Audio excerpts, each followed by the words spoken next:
Hello, everyone, and welcome to the Benefactor at Chaotic Neutral Games. It's Friday, and half of us are very slightly mad. I'm Simon for your DM for tonight as we join Kate, Felicia, Nick, and Corinne with their adventures in Illyria. Don't forget that you can help or indeed hinder by using your channel points in the game. Check out the options in the chat bar. You can also join the chaos by clicking the Discord link below, or support us by becoming a subscriber. So let's join the players as they play episode 90 of the Benefactor.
And welcome back, and welcome to our players.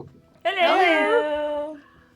So we've had a bit of a chat beforehand, but I hope you all had good weeks.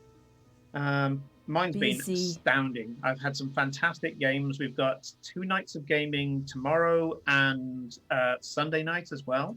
I'm playing Lancer with the lovely Ed, DMing on Sunday. But we're doing Among Us tomorrow, and many of us are streaming it as well. So that's going to be great.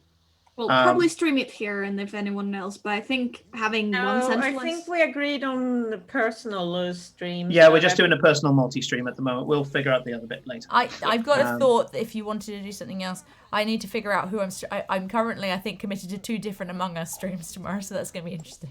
Oh, right, that's going to be interesting. So... I think...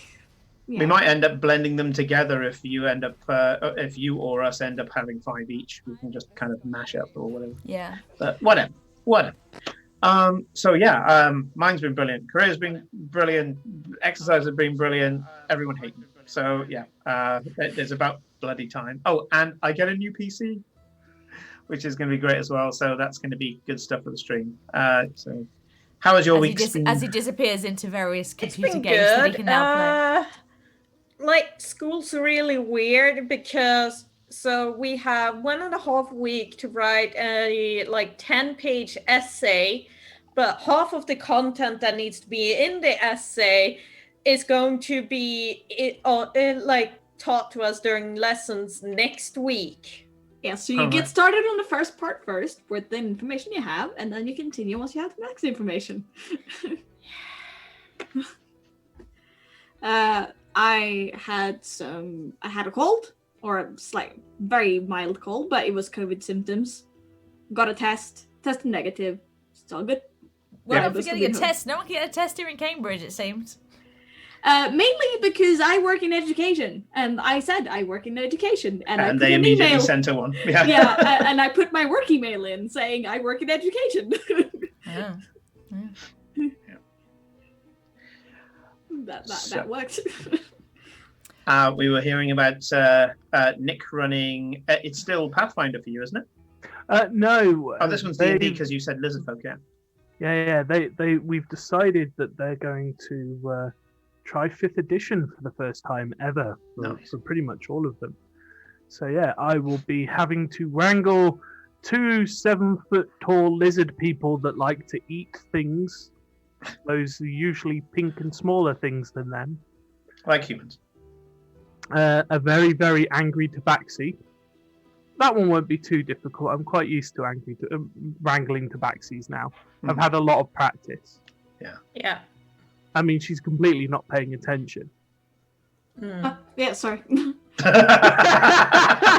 Proven, chat. Point proven. Yeah, proven. Mouse. Proven that she's completely unaware that everyone's been talking about her for the last couple of minutes. Atomic, yeah. Yes, sorry, I was trying to read the thing about tomorrow. See? So shocking. Yeah. What did you say? No, no, you missed it now. Missed content. No, you have to watch the you have to watch the stream. Yeah, you'll have to watch the stream back, yeah. My week's been busy. I've been doing a team leadership course. To see if it's useful for any sort of CV if I want to try and jump into some random management thing. But I'm already sort of going, yeah, this is great. Maybe I'll do a voice acting course next. Where you spend your time in class plotting the next class. Hey, just doing voices, that'd be great. Yeah. Yeah. I did make a bit of a mistake. They used to tell us off in school for doing that. Should never have listened to them. Could have made a job of it. Yeah, well, there you go. Exactly, doll. But yeah. I was telling Corinne and her family, because we just had a virtual family lunch, and I was telling them about a thing I did today where I forgot that I wasn't the fucking boss in this place. So somebody started kind of sniffing and coughing and all the rest of it. And I said, "Have you got a cold?" And she said, "Yeah, it's just a cold, but it's not anything else. It's just a cold." And then started coughing. I said, "Well, you've got 2 of the symptoms. You're aching and you're coughing." And she was like, "Oh no, it's fine. And I just turned to her and went, "Go home." And she looked at me as if to say, fucking dare you say that to me. And then because Really? I'd forgotten that I wasn't the boss anymore, she just went, okay, picked up her stuff and left and went. And then a second later, I was like, oh shit, I better go find her boss and tell her I've just done this. Shit, I'll do this here. But yeah, so yeah. Thankfully, her boss was like, oh yeah, good call. Yeah, thank you. And all the rest of it. I was like, I really wasn't trying to, kind of go around you or anything. They're like, no, yeah, it's good advice. It's good advice. Well done. I was just like, yeah, I just got to remember I can't do that shit anymore. But yeah, anyway. So, the Black Sands. Thing that I wrote Wasn't my fault. probably like Yes, it 12 was. years ago or You something. tried to use Yes, the it knife was. again. You'll never learn. Yeah, well, he's got an artifact of Why did you give incredible it to me if power. it didn't mean for me to use it? Also, we have No, like it's when you frozen cut Nick. yourself with it. I know, Nick's gone frozen, but he'll be back. His internet is crappy. Yeah, Nick Internet, cutting his own Nick, hand. deal Yeah. with it. Pull yourself together, internet. Right, no, he's gone. Yeah. So, I'll poke can him. you still No, hear us? I'll poke him. No, no, he can't. No, here we go. Here we go. There we go. And he's back. Yay. No, No, he's frozen again. No, poke him a bit more. on brand, ladies and God gentlemen. On brand. darn. Eh. Wrong way. Oh, Oh, I for see goodness sake. movement Are there. you Yeah, yeah. downloading Warcraft or something? Like, what are you downloading right now? Warframe? Hey, It's worse than normal, dude. Oh well. Maybe So it's just he's lost in the Black WoW Sands getting and its the rest of tendrils us are into just his panicking operating now. system. Right. do that if someone can pull something in front of my face. Yes, I should be able to do that. Yeah, I think I'm prepared. oh wait, you're back. You're Goodbye. back? How about that? Am I back? Do I Yeah. do I look non-pixely? I mean, no, you look pretty Debatable. pixely, You're but jumping a you're bit, at least but- moving. Well, I can see you better. moving this time. And maybe Yeah. it's just like a spike, and we used to have Yeah. two. Okay. Figure that. Well, let's give it a shot. And if we need to do something, We'd rather further, have we your can do- face, to be honest, than just a Yes. picky. Yes. Yes, we want your face. Aw. On So- a spike. Sorry. I carry on. want your face. All right. So, Fucking hell, Satan.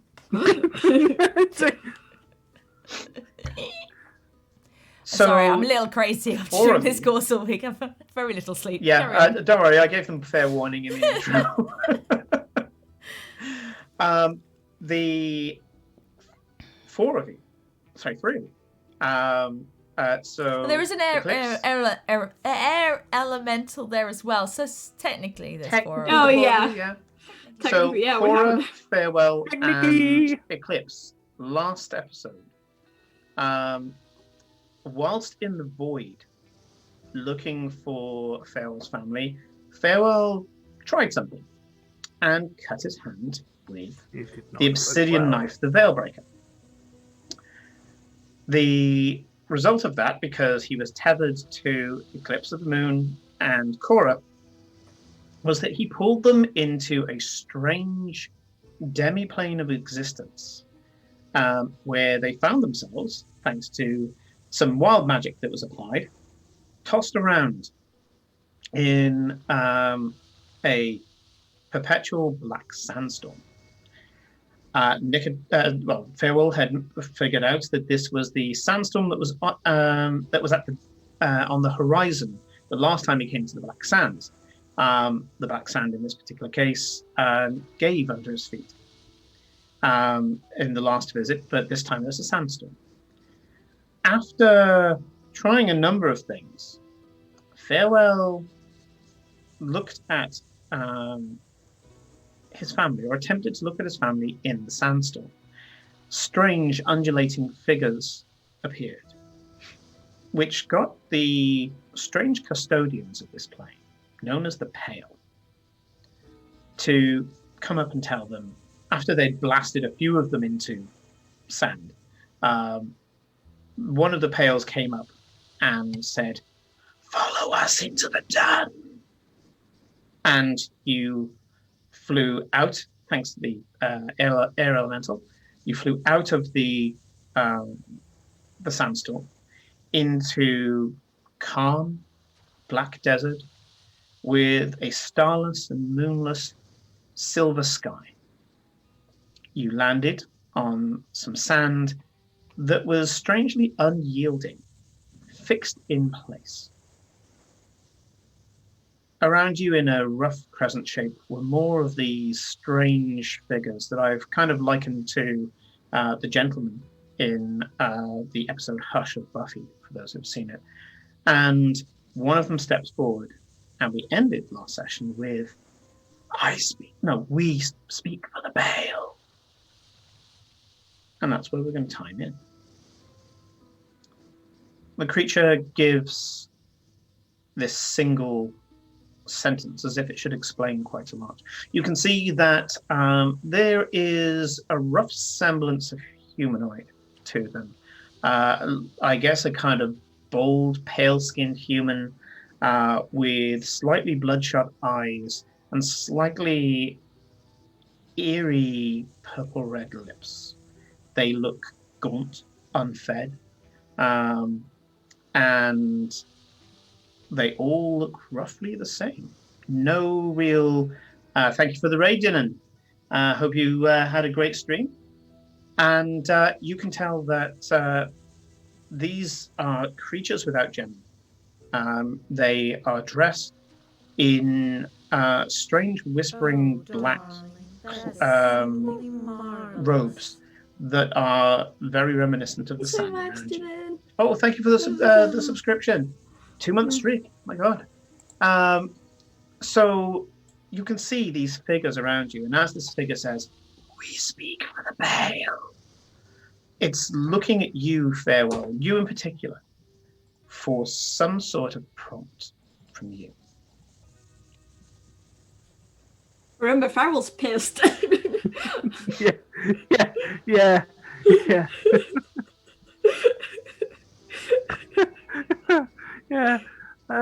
Yeah, you did the whole shouting into the sandstorm thing of why does this happen to me? Why is it always me? Why? I mean, you dragged us with us this time. With you. I figured that would help. Kinda help. Well, you've got more people to help you process this. Oh, Fluffy, hello. They speak for the Veil. The Pale. The Pale. Okay. So Farewell goes, well, what does the Pale fucking want then? I mean, months of this. Just no fucking. And I've got the knife in my hand and I'm just shaking it in its direction. It doesn't seem threatened, actually. It seems quite it's patient. just anger. There's no like trying to attack him or anything. It's like, months of this. I've had this thing fucking months and no one can tell me what the fuck it does or why I've got it. Just, what do you fucking want from me? Farewell. The Pale wants nothing from you. You seek the assistance of the Pale. What's the Pale? We are the Pale. Yes, Right. you're very pale, but that is about as useful as, like, the fucking sandstorm back there. The doing. The doing. The now. Can I say that with my intelligence 19, I can figure out that this is like time moving? Well, considering they said the could, the doing, and the done, they pretty much gave it to you on a platter. Yeah. So yeah, with your 19, I don't think that you're jumping the gun on this. No. That's time, Farewell.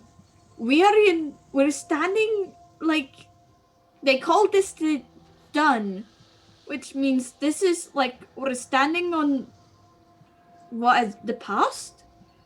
Yes, I guess. Right. And in the doing, we saw Glory, because I was thinking about Glory and being back with Glory, and then we saw Glory. You thought specifically about bed, which is what Yeah. you saw. Yeah. At the foot of her That's bed. a dangerous curled thing up. to do. Yes. Well, I know she's That's just remarkably now, tame. so. Yeah, you've got a Okay. secret on Glory now. It's not huge orgies or anything like that. She's there talking. Two. Yeah. Okay, one of the women's doing her toes at the time, but it's Well, how vanilla. Feet stuff. Okay. Which question would you like answered first, as far as the pale is concerned? Family? That one. You One ask attack. many questions. Basically, when you It's ranted, you very, said, very confusing in here. yeah, your rant contained, by my count, 5 questions. What were those 5 questions, if you want to remind us? Why me? What is this? Why am I always coming here?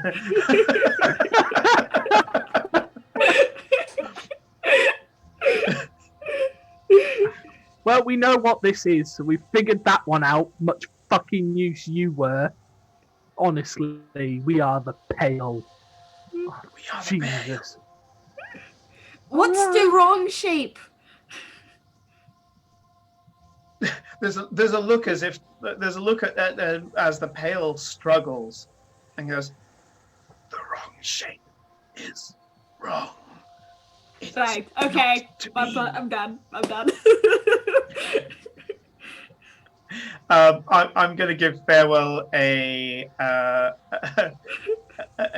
moment of not narrative sympathy. It's something that he's earned. Give me a religion check. Okay, that's not terrible. That's 16 on the dice. So religion, that's another 7, so that's 23. 23. You're almost certain that these are spirits. Not all spirits are particularly worldly, depending on how connected they are to the world. Near spirits are ones that are attached to the prime material or another major plane of existence. They kind of live there, and as a result, they're very savvy, very easy to talk to. These are conceptuals. They are down deep in the fabric and essence of reality. As such, their ability to interact with you is incredibly limited, because this is all they know for the whole of maybe eternity. All they know of is the sandstorm, the malleable sand, or the movable sand, the fixed sand, and the silver sky. That is all that they have potentially. That's been the majority of their existence. You are something very new and interesting.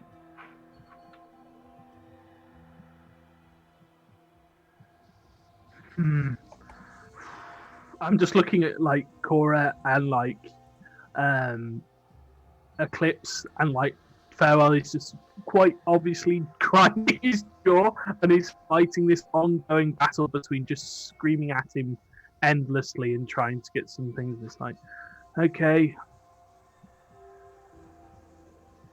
you are clearly the keepers of this place. It is your role in the universe and in the great thing and the great plans and the great cycles to make sure that some form of order is kept here, and well, the custodians, and that means Yes, we are servants of order. Exactly, so that doesn't necessarily Hi, mean you're Herbert. useful. But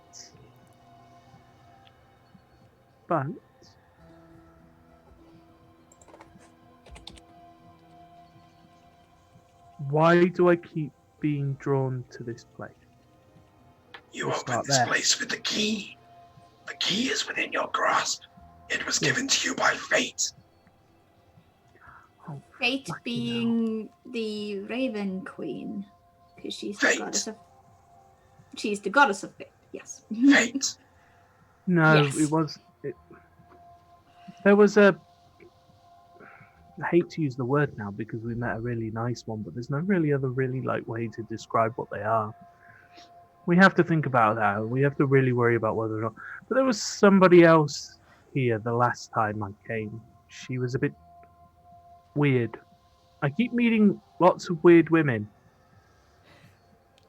Are you referring Actually- to the hag that gave you the The knife. in the first place? Yeah. As you say it, the pale goes, Oh, That thank is you, also Jordan. great. 6 months. Oh wow, yeah, you've hit 6. Thank you very much, Jordan. Yeah, it's That is also fate. Oh, man, that's also.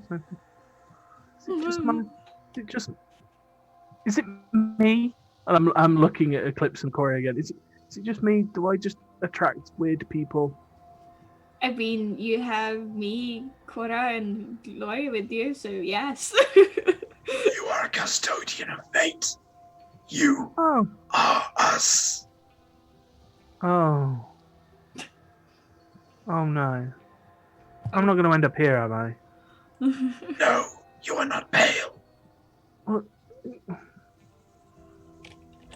you know what? I can't even be mad at that because at least you haven't got the color of my skin wrong, guys.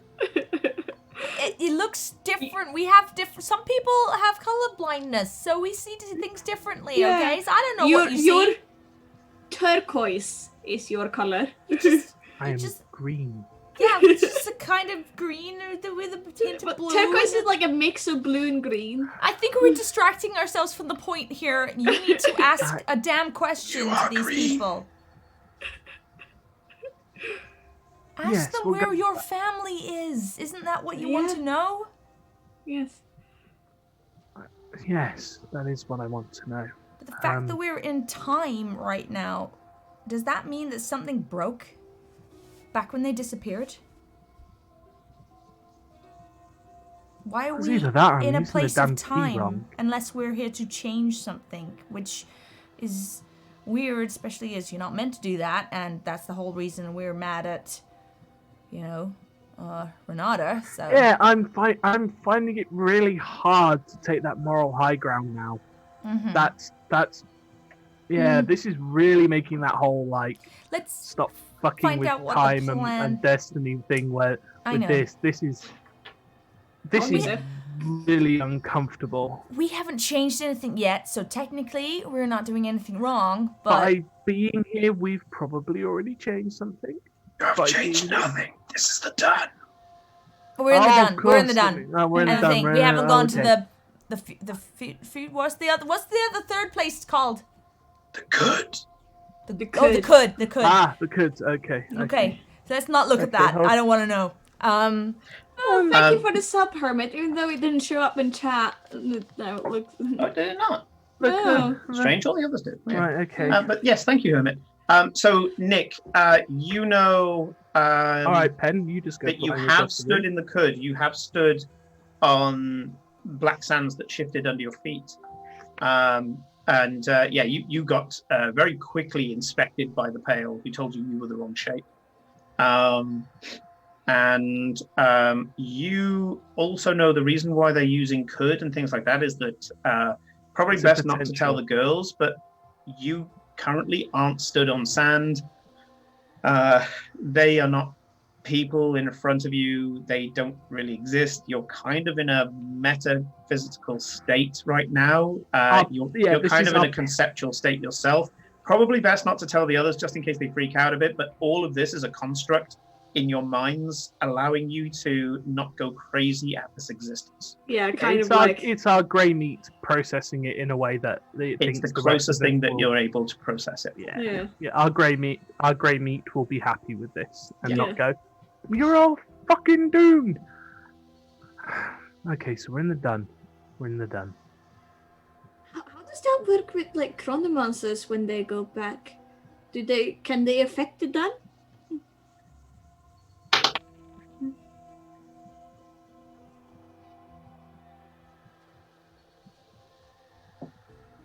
Pale turns to you and goes, "Not green." Ooh. Okay. Green. Yes. May I answer a question from Not Green? Yes, of course. Of course. Chronomancy. This word, it comes to us as the making of wrong shape. King of France! Making of wrong Making of wrong shape. Does changing the what's shape that of mean? time. Changing the shape? Is time got a shape? There is the right shape. There's the right. So is there a shape that the could is supposed to take, and then Yes, Chronomancer she's can changing the shape of change? it. Oh. Yes. Is the dun currently the right shape? The green knows this is not true. The dun is mostly the right shape. The green looks for the wrong shape. Turns to Farewell and says, "Come, green. You're green. We will look at the wrong shape together." And starts to walk, and as they start to walk, distance warps itself. You have a feeling that if you walk after it, the distance will warp as well. It seems that with every step, miles get eaten under your footsteps. I am grabbing hold of Shirt Tails because I don't want to get separated from Farewell in this case. I was about Farewell's to say, as soon clearly as he's... meant to be here and we're not. We're going with. I already started moving as soon as he has. And so I imagine that Eclipse can keep up with me, and suddenly there's a as I'm like held back. I mean, she grabs the skirt I've got like that around the back of my armor. As soon as he says like, "come green," he's talking very much to you. So I think Cora kind of almost does it before you even start moving. But it's just You lurch forward what seems like leagues. The other pale don't follow you as you're about to move. They do give this really eerie smile, like somebody described a smile to them in an equipment manual, and they just as you're about to move, they go as you move, and you follow the pale, and the entire landscape just it feels like leagues, but there's no way that you can gauge the distance that you've just traveled. And you can see that the pale reaches down to a section of what looks like, again, even though all the grains of black sand are fixed in place, they have got, I've said, there's undulations, there's little waves, things that you'd find in a desert.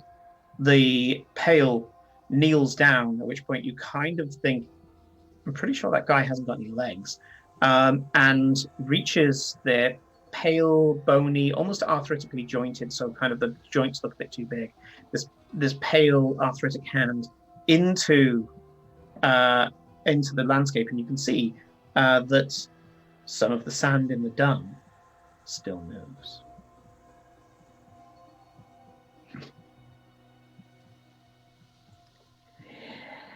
This is not done. It is not done.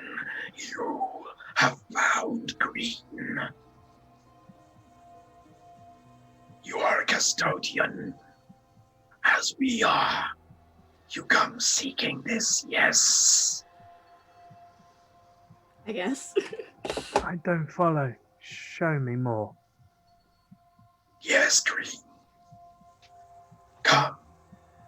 And gesturing, kind of like you kind of get now, just looking at it, that there's like a furrow of sand that is still movable. And the pale points, presumably back into the past.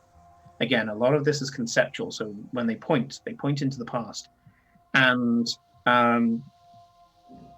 you move, and leagues go past. And you're standing in a very similar surrounding.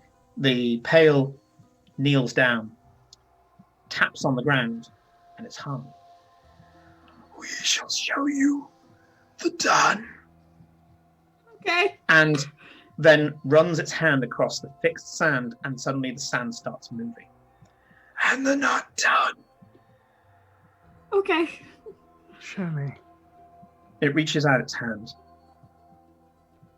and gestures for you to walk. As the hand is gestured outwards, the black sand starts to glow in colors that you can't quite perceive. Because he's colorblind. Like a strange aurora borealis coming out of the sand, a column of light appears. Step into the dark. Okay, we'll step.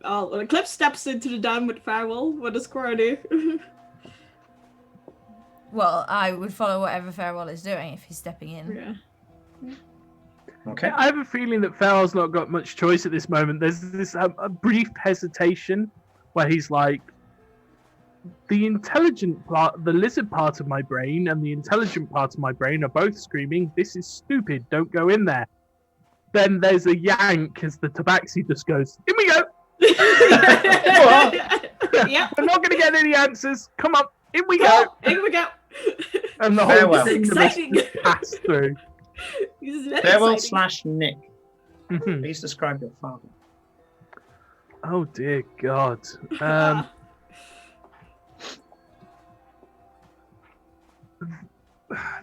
He's got a very, it's quite squared face. Lots of hard lines and wrinkles. Callous and rough hands that are used to working all day. A thick beard that's cut very close to his chin and his face. Really long hair, like quite longer than you would expect with a man with such a serious demeanor about him, but still really well looked after. It's still quite brown in its color, but there's several sort of long grey streaks that go all the way through, and there's these short tufts of grey within the beard. It's got sparkling sort of grey coral eyes that sort of light up every time a crude or dirty joke. A full-on belly laugh for the man that's got just this slight paunch to him. Very plain and simple overalls, a thick leather woodworker's sort of apron over the front with all his tools in it. And as I said, a stern look, yet when he sees somebody he likes or he's friendly with, it's a very warm and welcoming smile. Nice. Nice. You step into the light, and in bright and vibrant colours all around you, in a way that tells you as much as you would wish it to be real. It is simply a recollection. It is you. If you are stepping into the past, you have no effect on it. And sat down outside his caravan, a village in the distance, is your father. And he's there saying, Terminus, I'm telling you, no, I don't think it's going to be a problem. No, I think that the portents certainly are warning us of something to come, something soon. But we've been taking the pieces away. I mean, the Queen, she's been allowing us to find these things and to stop it from happening. You know, we're in as good a position as we've ever been. The scholar, who is not a member of the caravan that you recognize, but no, there's something in your memory just poking at him. Maybe he was just around that night. Goes, I'm telling you, dark pall is over this place. You and I have worked together periodically from time to time, I know. But please, if you're going to listen to me at any point, Bearbones, listen to me now. You need to get ready. You need to prepare. I don't know if this is going to happen a month from now, a day from now. Now. You need to be ready, man. Be ready. It comes after all of us. This is a greater threat than we have faced in our lifetime. A dark and ancient evil that has been biding its time throughout the eons, gaining in power safely, slowly. I'm scared, old man. I'm scared. Do what you can. Your father looks down and says, look, I'll speak to the rest of the elders today. We'll start speaking to the Raven Queen and getting the defensive magics up rather than the usual. And I mean, we're ready for undead. I think this may be more. I think that this will be more intelligent than you need. Contact the Canelms. Get them on side. This may need to be one of the greatest undead hunts in generations. Take care, old friend. And what is quite clearly an astral projection fades from the other stool. Your father gets up and goes, paranoid old fool. The time is right, and starts going off and starts speaking to other members of your caravan, and you notice that a number of the ones that he's speaking to are ones that you never found the bodies from.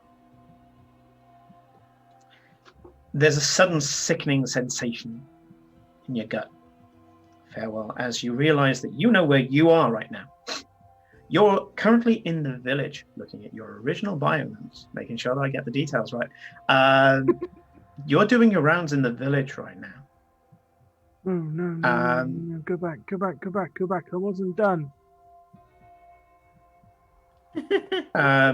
And yeah, so currently, past Farewell is in the village doing the rounds. You're tending to the sick. You're talking to the bereaved. You are talking to those who are soon to die. Palliative god work for the great Raven Queen. You're busy. This village hasn't been tended to for a very long time. For the last few days, you've been doing the rituals over the graves, setting souls to rest, getting people to pass on. Busy time. I imagine that every time I try and walk back to the caravan, I keep finding myself back here. You can walk around freely. Your father currently is talking to the other elders in hushed tones.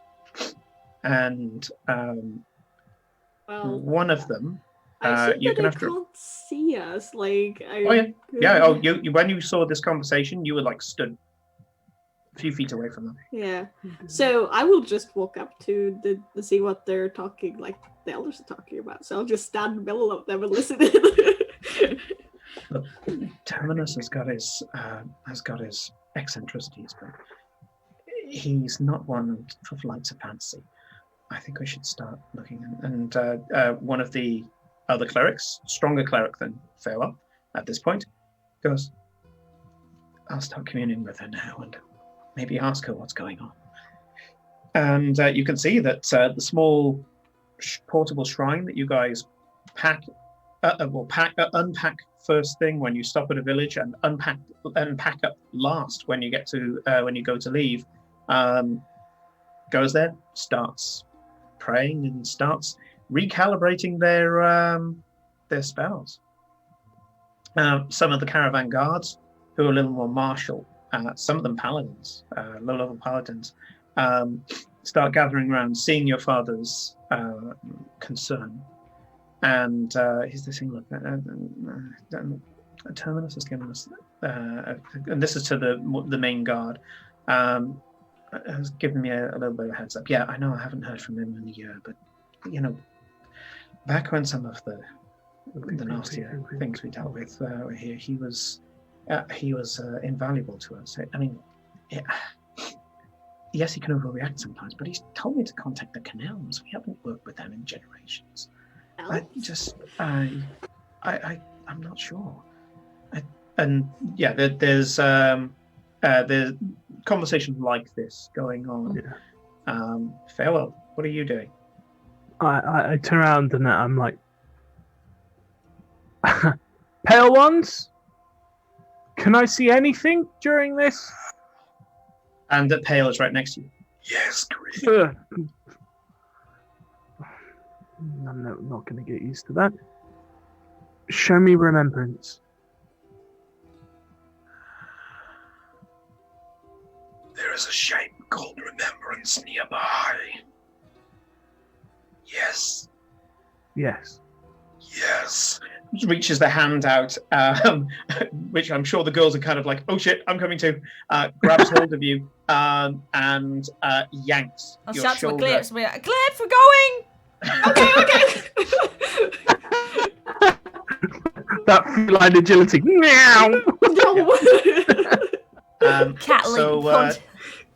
in the same way He's that on I all tried, Claws. Yeah, claws. No, claws same into way- your back. yeah, in the same way that I tried to get Felicia to explain some of Glory's family and stuff like that. In some cases, we've done it preemptively, so I can actually run the session. I would like you to describe, well, first of all, describe Remembrance, but also state who she is to you. So Remembrance is Farewell's aunt and is his mother's sister.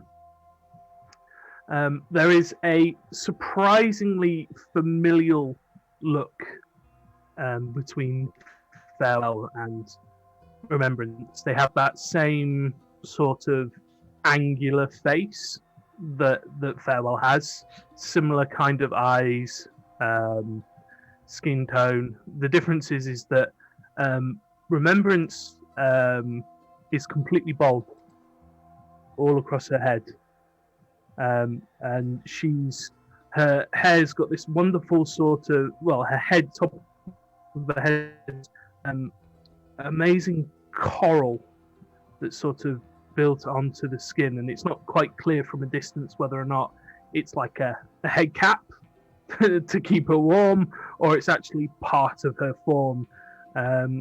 She definitely takes on more of that water elemental style, as her skin is far more translucent, and it almost looks like there's water in her body. But Remembrance's sort of chief role, more than anything, was that she looked after a lot of the stuff that the caravan found. Her part in that, she's one of her family and her line was very much the ones that sort of catalogued, controlled, destroyed, whereas Farewell's line is very much of the we'll look after the dead, keep the rites going, make sure everybody's protected. And then there was a third family that was very much the, well, we know where we're going and we'll find things and we'll scry and we'll look, and they kind of all amongst each other. But it was, Remembrance was very much the more magically minded, whereas Farewell's mother and Farewell's grandfather were much more divinely driven. So when you phase in, or shift, I think is probably the best way, you can see that Remembrance is talking to Amity Fear Not. And she is, they're saying, look, I'm telling you, someone has scried upon it. I am concerned. They shouldn't even know that it's here. It's something that's always, well, I guess out of our acquired accoutrement, we have,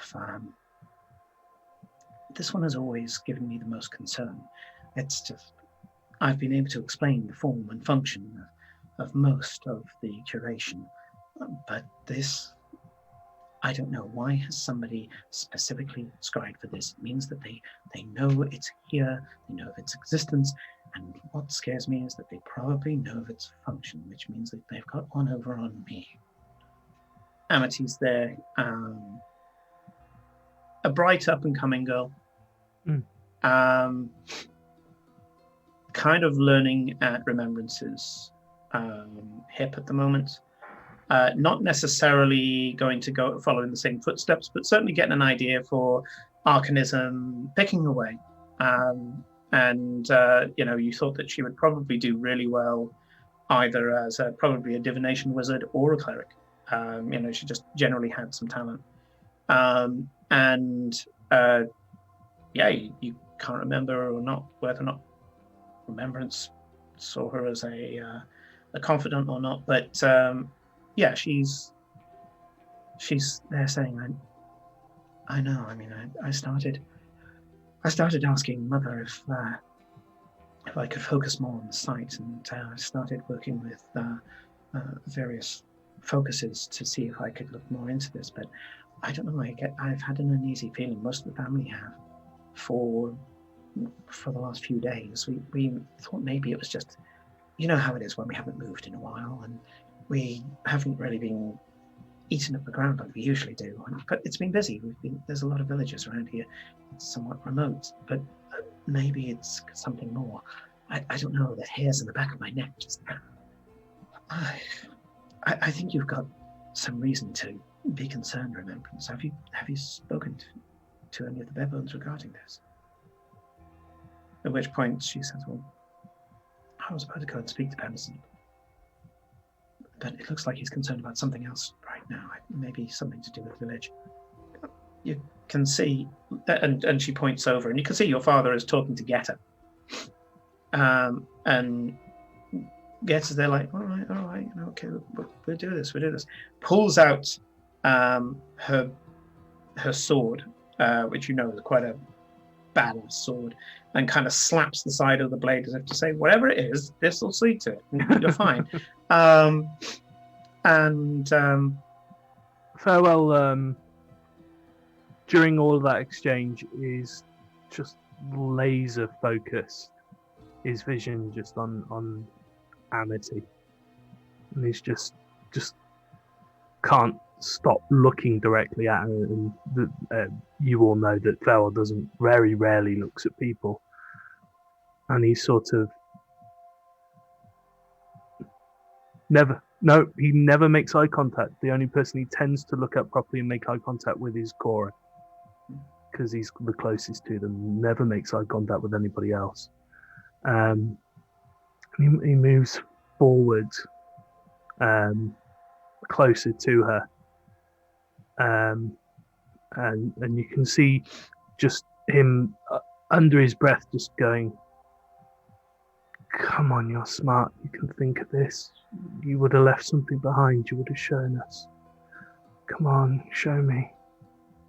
Show me."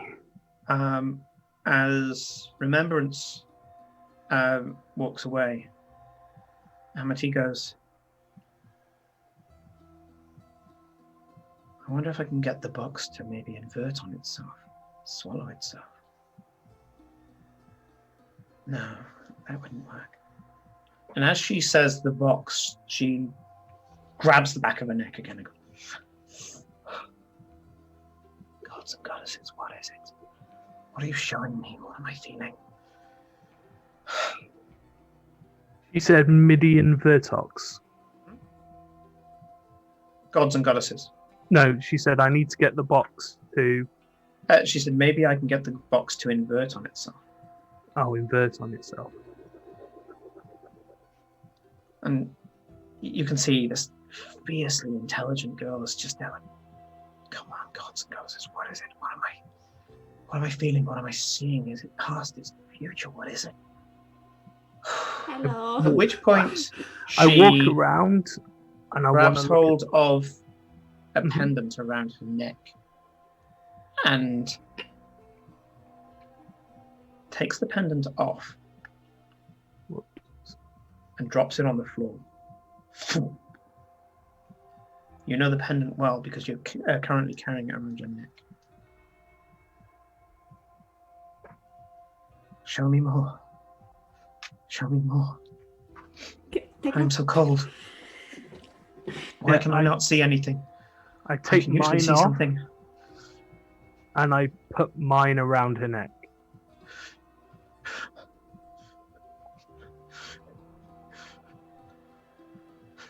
Well, Yes? why do I need to see her name? I'm so cold.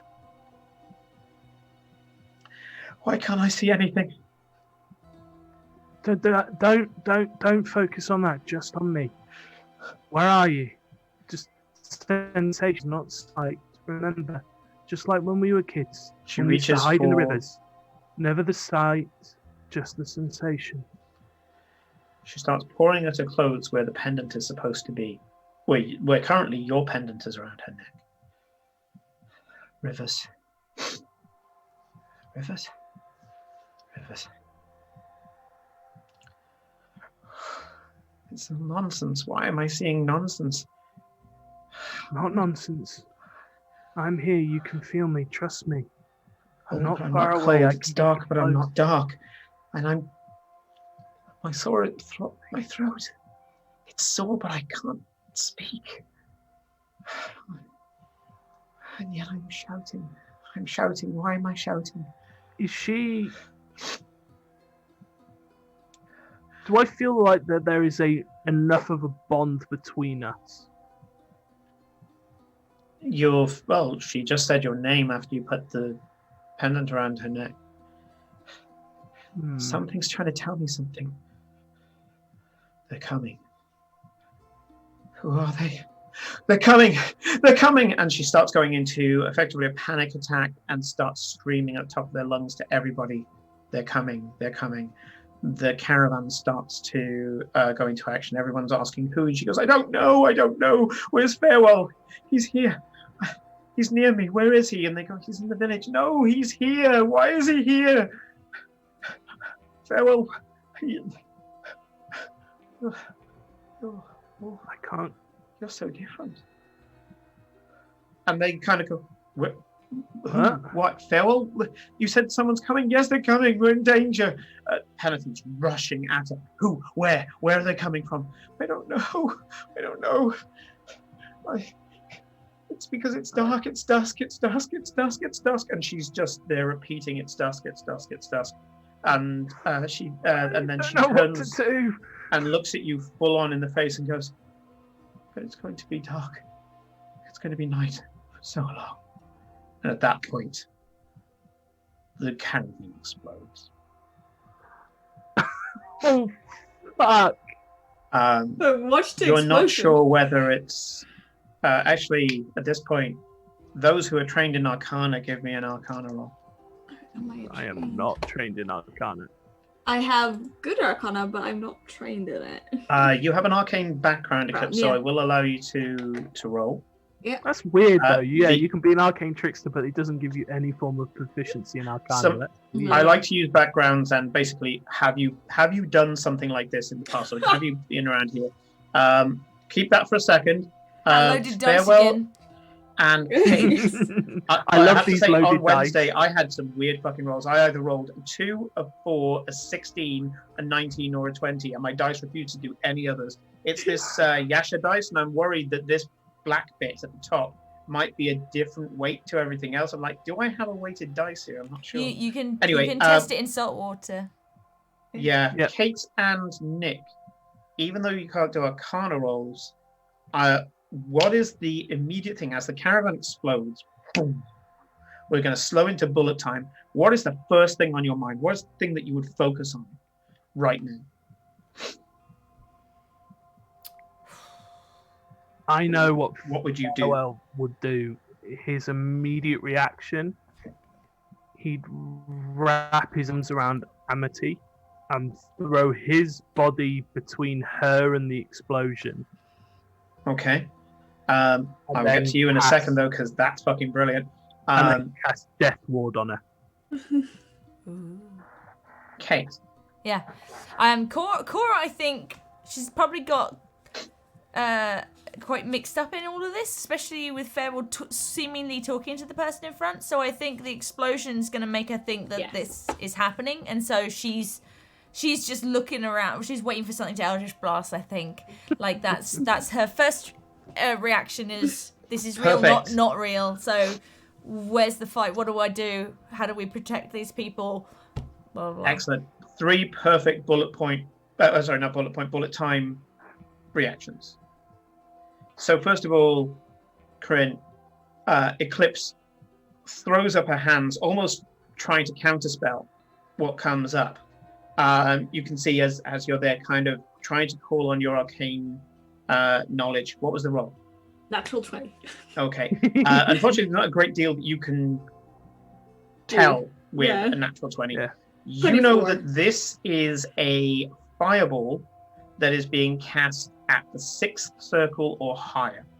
Holy fuck! Shit. Somebody wanted people dead. Yeah. Yeah, this is huge. Also, Big you're one. pretty sure that it's more than one fireball being cast.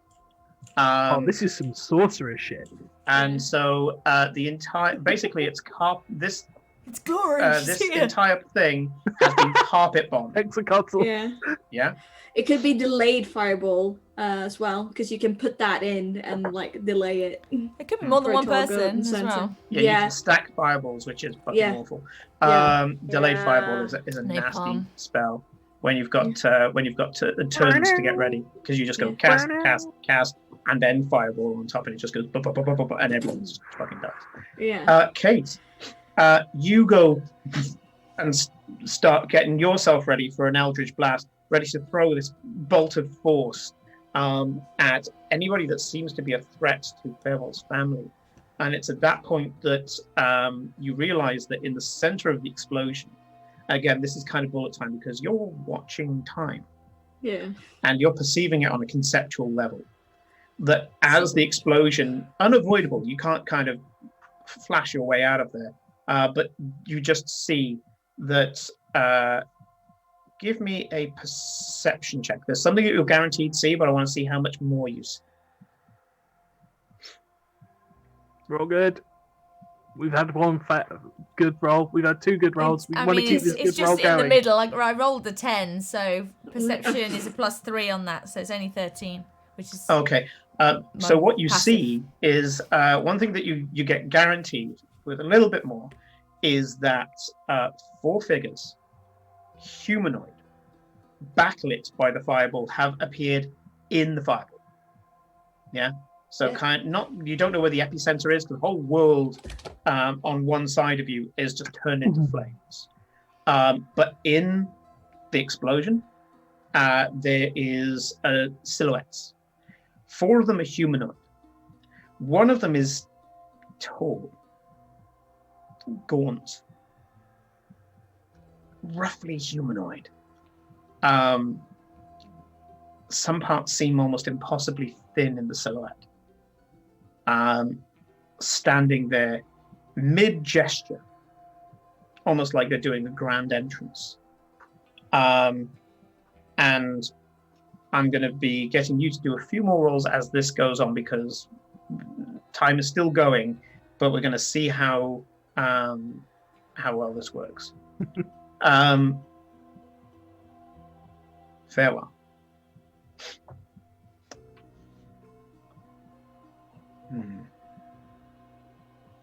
One particular thing that you said makes me want to try something. Oh dear. I've got to stop saying things. That never works well for me. Every time I say things, it always goes badly. Probably gonna die again. Does it go well when any one of us speaks? I don't know. Farewell. You had a pretty good party. Yeah. I am going to ask you a character fork in the road question. Oh fucking hell. Yes. Yes.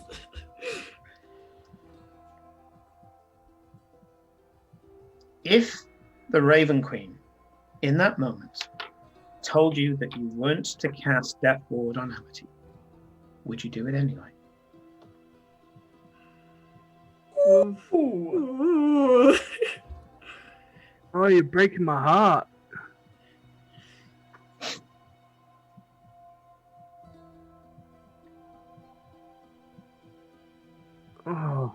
Oh, that's terrible.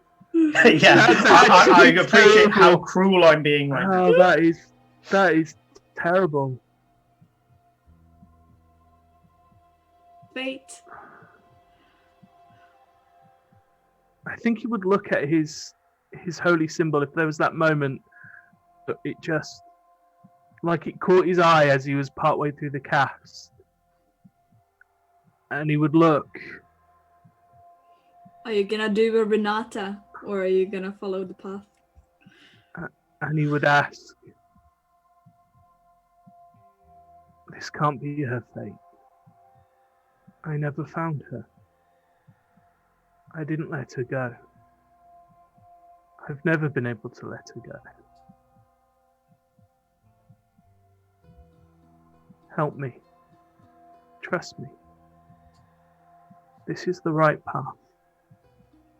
This is why she wasn't there.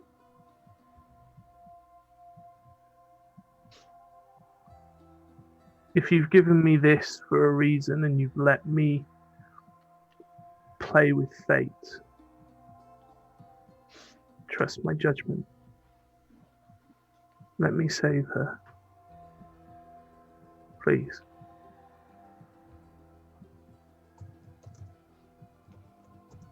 Where's your moral high ground now? Bye-bye. Well above him. It flew Far, away. far above him. Yeah.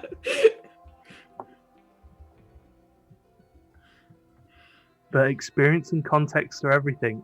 Now he understands. Yeah. Now he sees the other side. Yeah. Your goddess gives you no answer, no guidance, other than the teachings that you once had.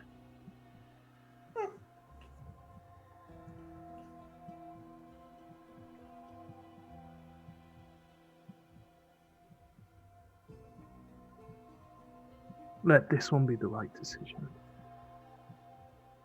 I cast Death Lord.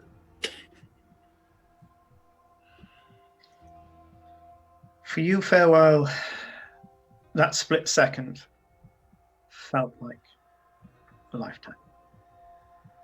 That moment as to whether you were going to try and push your power through the veil, through the black sands, to change the shape of what is. And as you complete the spell, you're unsure whether it would have any effect, whether this is just a cruel test of fate as to whether or not you would cast it or not, regardless of the fact that it would have no impact at all. And yet, there's something in you that you've preached many times, but haven't felt this strongly in a very long time. Hope. As you let the spell go, as you channel your goddess's power in a way that might be against her own wishes into this person to make this one change. The hope being that when you gave her your pendant to prove that you were there, that somehow something transitioned over time. Your mind is racing a million miles a second. You're there thinking, damn it, is she just looking into the future? Is this just a trick of divination? Is she just reading my timeline? And as a result, nothing I do touches her.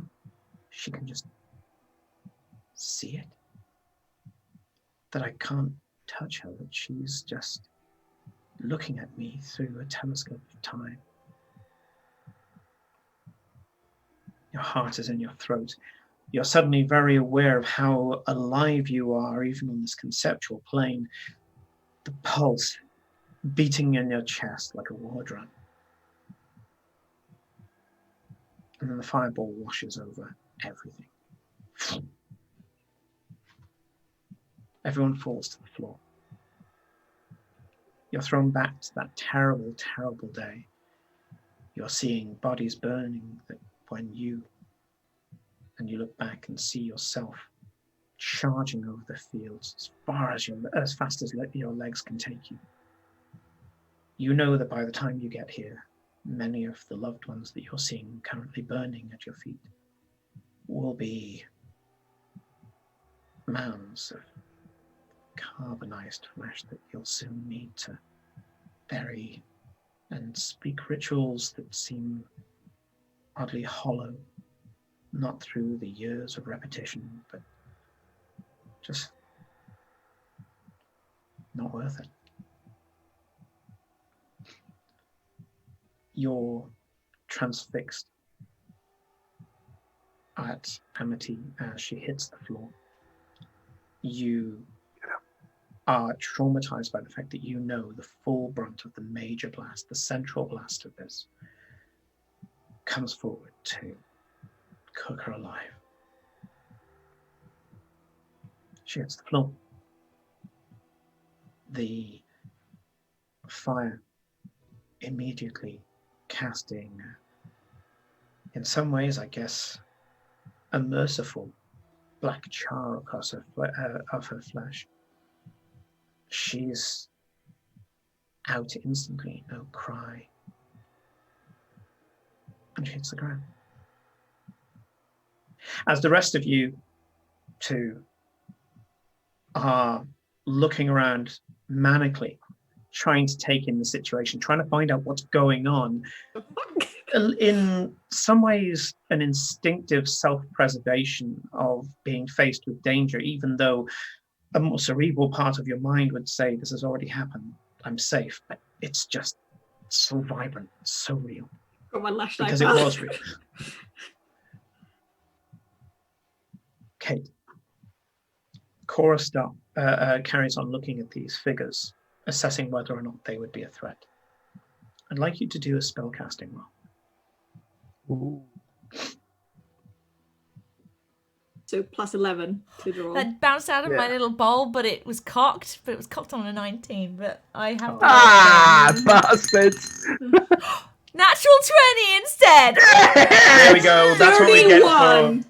That's what we get for 31. consistency. So, you suddenly just defensively call upon your patron, and you hear kind of almost like a tinny sound, like hearing something through a pipe. You hear, "Where the bloody hell is she?"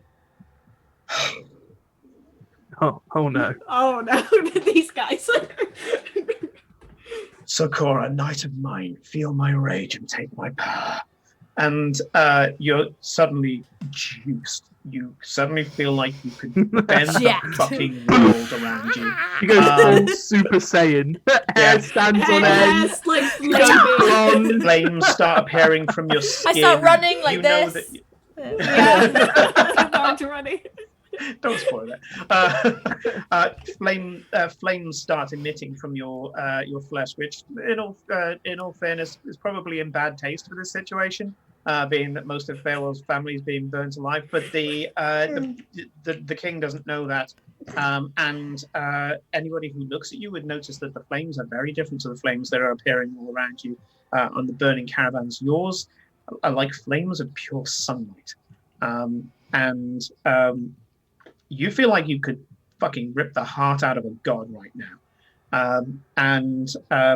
As the main flash and fire descends, you can see that there are 4 what looks to be mummified magi. And in the middle, standing probably a good 9 foot tall, is a not quite skeleton, but mummified to the point where there's no musculature anymore. It's like a shrunken head with the skin, although it's not technically skin, it's, when it's a shrunken head, but the skin has kind of shrink wrapped the skeleton, and the skin is dark. Not that this person was dark-skinned in life, but the kind of natural tannin that happens as flesh decomposes. And it's like a very thin, stretched leather over it all. And you can see that burning white light in the eyes. And the creature kind of eerily walks forward and seems to be walking straight. I'm running towards him. Just so you know, if Yeah. you're gonna get through. Yeah, sure. And it seems to be running towards a. Sorry, you're running. It's striding towards one of the caravans, One of the caravan guards, who is badly burnt, you can see one eye closed and all the rest of it got hit side on, picks up their sword, and the gaunt figure just outstretches some fingers, and you can see kind of like this guard rots in like a split second, and you can see that the side that isn't burnt suddenly just ages and rots instantly, and falls down dead, and probably around about 50 years older than it was that person was a minute ago. Okay, if Cora is jacked right now, and thinks and like, I mean, essentially she looks down at Farewell, who is like embracing this person who is on fire, just staring at the burning corpse at his feet. I'm assuming you kind of leapt on her though, and she just disappeared in your hands almost. Like, so Cora, like, you threaten Farewell, Cora gets real mad, and she's just been infused with extra madness, and it's just no thought for herself, just pelting it on her little legs as fast as she can towards this thing. And in fact, if she's able, she'll actually do the rage thing that lets her fly over there in flames. Yep, absolutely. You feel like you can do that for days at the moment. And to be honest, if you allow me to change my spell, mad. Yeah, if you'd allow me to change my spell, I would actually do chill touch instead, because all the fire, like, to counteract the fire. But I can Eldritch Blast. But basically, she's running and blasted as she goes to try and get to this thing and tear it limb from limb, even though she won't be able to. But like, that's what she's fly doing. Through the figure, and the figure doesn't seem to perceive you in any way.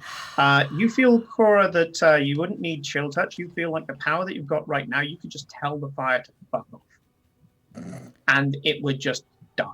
The fire would just no longer be there. Oh, it's not the fire. She's after that lich or whatever it is. Oh, right. You were saying chill touch. Yes, I was. On that thing. Chill touch on him. On him. Yeah. Just because they arrived in amongst the fire, so clearly the fire isn't affecting them. You said that they. Seems that. So I mean, basically, whatever she's blasting whatever she has at them, but chill touch is definitely something that she would pick as well. If anybody wasn't distracted and could actually study you right now, you're probably firing around 6 to 8 Eldritch Blasts around. You're just going... They are just flying out in multiples. Yeah, I mean, like, and I don't think she reacts to the fact that they don't hit necessarily, because she's just so angry that it doesn't matter in a way. Like, it's about throwing them, not about what they're doing. Yeah, she's like, because that's all she can do. She wants to stop this from happening, and it's like they've been given a second chance, and she wants to try and help it. But with a building rage, you can hear this faraway voice saying, "What being does not fall beneath my power? Destroy her, my knight. Destroy her." Her. Liches can be many genders. Now, They we don't lich shame here. We do, however, destroy them. Fuck liches.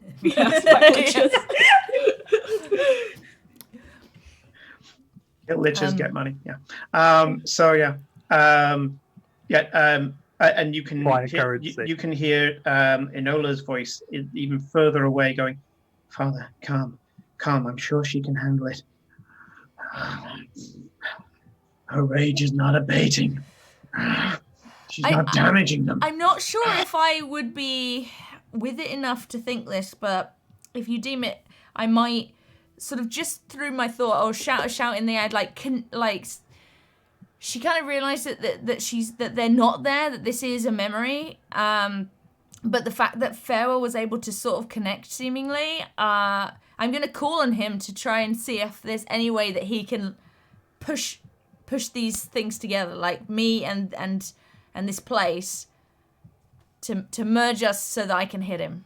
Like, basically, that's what I'm kind of shouting. Like, I don't know if I'm shouting it or I'm saying it in my head. I hear you, but essentially, Heartsguard. I hear you. This is beyond me. And yet, time twists around my... Yes, time twists around my kingdom and the kingdoms adjacent to it, I think I can do something. Prepare yourself. One attack. Let us see what we can do. Let's do this. One attack. Prepare to strike. Strike now. I'm just whatever he's offering, I'm doing. What is the strike that you're going to do? Everybody, lend Kate your power. I'm trying to think what my most powerful thing is. Is it rage? Is it body of rage? I mean, I'm already kind of doing It would that. be a 6th level spell, wouldn't it? Okay. It could be even more than that, depending if she's got a patron fueling her. Yeah. Oh, I see. You mean I can pick something that I currently don't have? I don't know D&D enough. Quick, Corinne, help me. This is role playing. Tell me what your answer is. I want to. System. Tell me what your answer I is. want to lift this creature off the ground and rip it limb from limb. Wow. Morbid. I love it. I love it. That is brilliant. I want to absolutely destroy it because it can't go. Like, it's just destroy. It's the time has passed. Like, we can't save Farewell's family now, so it's just about revenge. It's just about.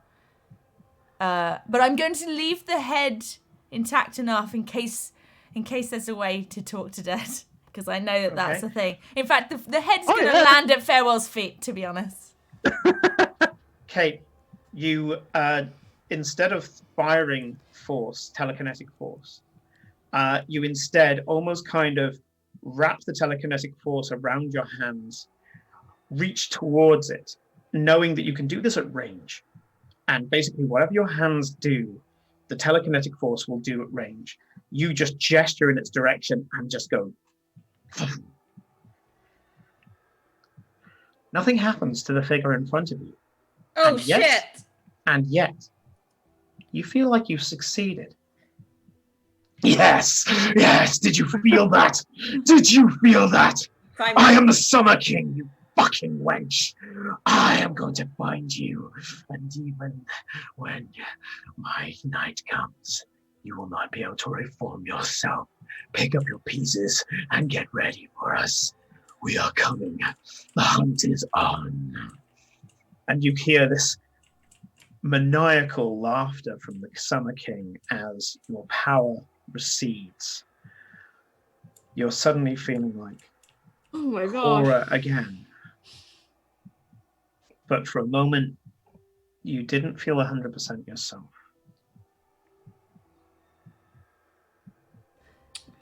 Also, Simon.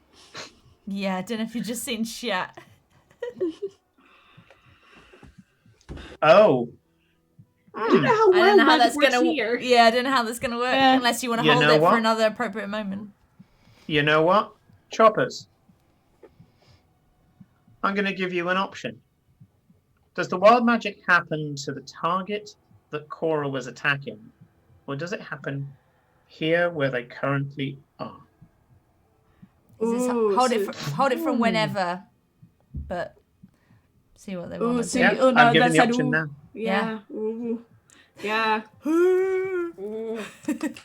Steve turns up. In this dramatic moment, Steve turns up. Yeah.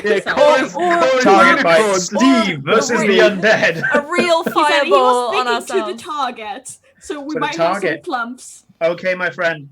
Roll me a Some plumps. D100. Exclamation point D100. Please, plumps. Army of Flumps. Where did I put the... Where's the book? But it seems like the We target dream is of being flump, affected, but not we will here. never see it.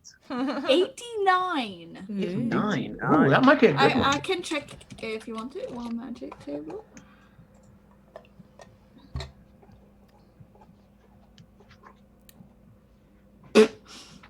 Is exactly what they wanted?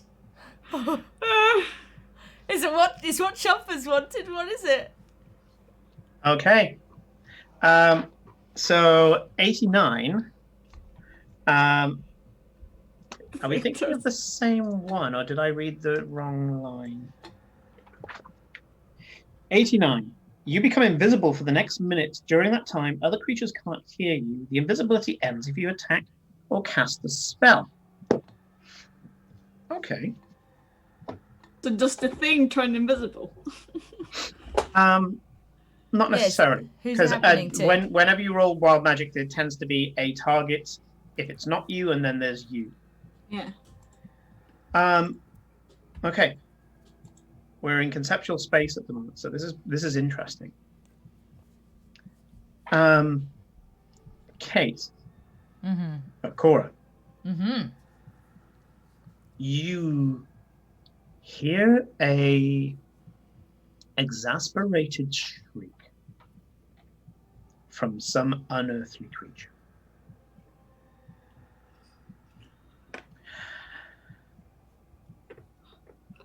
Eclipse. Me. You can see that the gaunt figure, because Cora's got a 1,000-yard stare right now, for a different reason to farewell. The gaunt figure picks up a box and with this permanent grin of a skeletal grin, in the same way they say all the skeletons grin.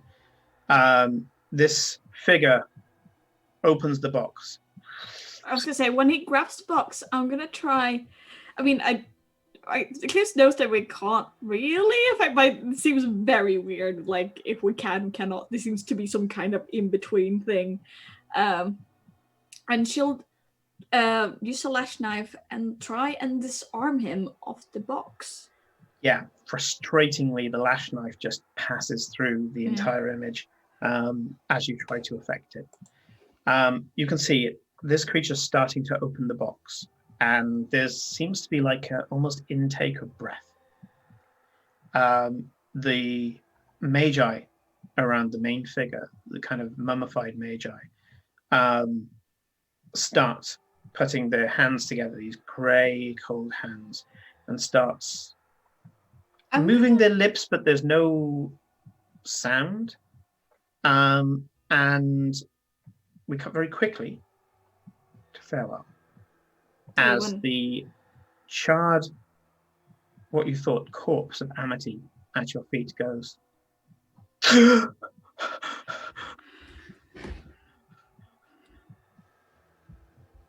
Never doubt it. Now, up on your feet. Run. Fast as you can. She rolls over on her side and starts to run.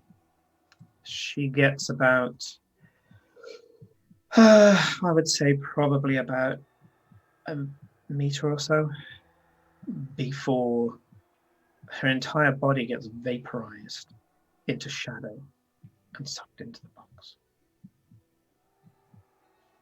You watch as several other figures suffer the same fate.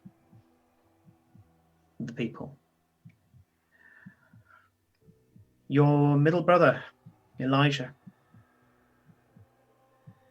Your very venerated aunt, Remembrance. Amity, as we've already said. Felicity Credence. Let's see if I've missed any. No. Elijah Barebones, Amity Theonot, Felicity Credence, and Remembrance Credence. A few other people as well that you maybe didn't know they weren't as close to you as the others, but those ones in particular. The gaunt figure just stands there with this open box as surviving, barely in some cases, figures get sucked into the box. I turn, march right up to it. Yeah, I'm gonna run through it, and I'm gonna try another thing. It's probably not gonna work, but Cliff's gonna try. I want Nick to finish first. Yeah. Okay. It's important. And I get right up into his face, and I mean I'm studying its whole appearance, and I just get lean just so as close as I can. Bear in mind, Bell's 6'3", so there's still a good 3 feet of this 9-foot lich. And he just sort of whispers up and goes, "Now I know what you look like. And I'm going to find you. And I'm going to destroy you. And I'm going to take everything back. I don't do threats. But I have learnt from a friend of mine that when you make a promise like this, you always deliver." There's a screaming that you think at first is in your head, the blood pounding in your ears, and then you realize that the screams are your own, as previous farewell starts running within range to the point where you can hear the screams. The gaunt figure starts to march towards other members, other survivors, those in particular.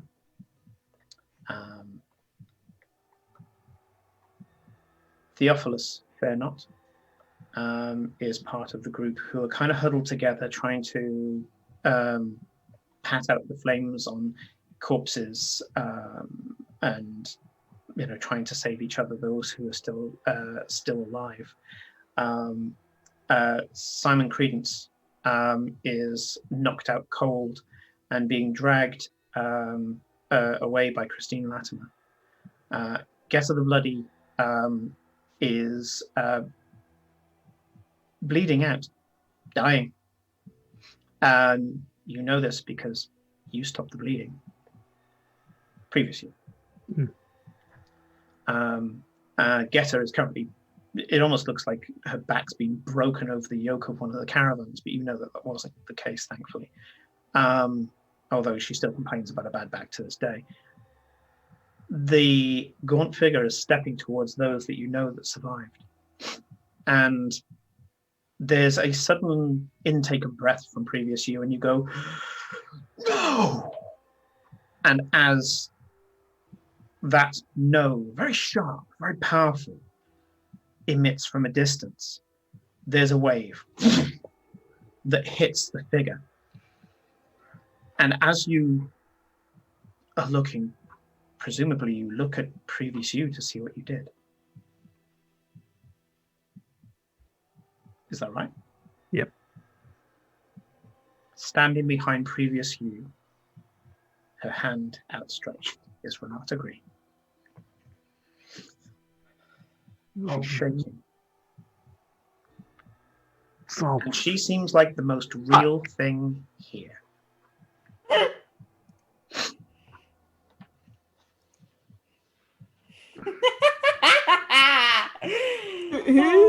Glory? No. Yeah. I'm just loving this segment. I'm sorry. So, sorry, I missed who appeared. Renata Renata Green. Green. Oh my god. When Farewell Barebones was running towards the burning caravan of his, with his people dying, and previous Farewell shouted the word "no" because he saw, as was said in his bio, how exactly did he describe it? It was a 4 figures and a undescribable creature, undescribable horror, I think it was. Yeah. As you were running and you saw the indescribable horror striding towards, at this point you didn't see the box. The box seemed like a minor detail. It had something in its hand. You didn't fuck about that. You gave a fuck about the fact that your family was in danger. Your still living family was in danger. You said the word "no," and as you said the word "no," as previous you, past you, said the word "no," a wave of power rippled across this scene, hitting the gaunt figure. And then when you were like, "How the fuck did I do that?" you look back, and standing behind you as you're sprinting towards it, she's standing still, is Renata Green, her hand outstretched, and as quickly as she appears, she disappears. oh, this is going to make seeing her next very frustrating and awkward. Yes, you don't really have any more high ground. I think I've gained at least a couple of inches from her playing that shit. I said she gave you power. No. I don't know what she did, and I don't understand yet. But Anyway, we need answers, and we need to get out. Right, you, come here. Well, Hang on, I I did put Corinne on hold sorry, to make, go because on. that was an important point Yes. for you. So, Eclipse, what were you doing during this time? Because again, the wave, and then Renata was pretty much what Farewell's camera was doing. What were you doing during this time? Eclipse was gonna see if, like, even though she can't hurt them with like any sort of physical damage, she's gonna try her Shadow Blade, which is psychic, which is probably not gonna work, but she's gonna be like, well, Hey, why does not? this work? Fuck this dude. Hey, try it. Yeah. Yeah. Again, try not to think about system. Just go, I throw a fucking Shadow Blade because my physical one didn't work. Yeah. Yeah. Fuck this dude. That is kind of what I expect Eclipse to think. Like, okay, this didn't work. What else do I have? I have this. Yeah.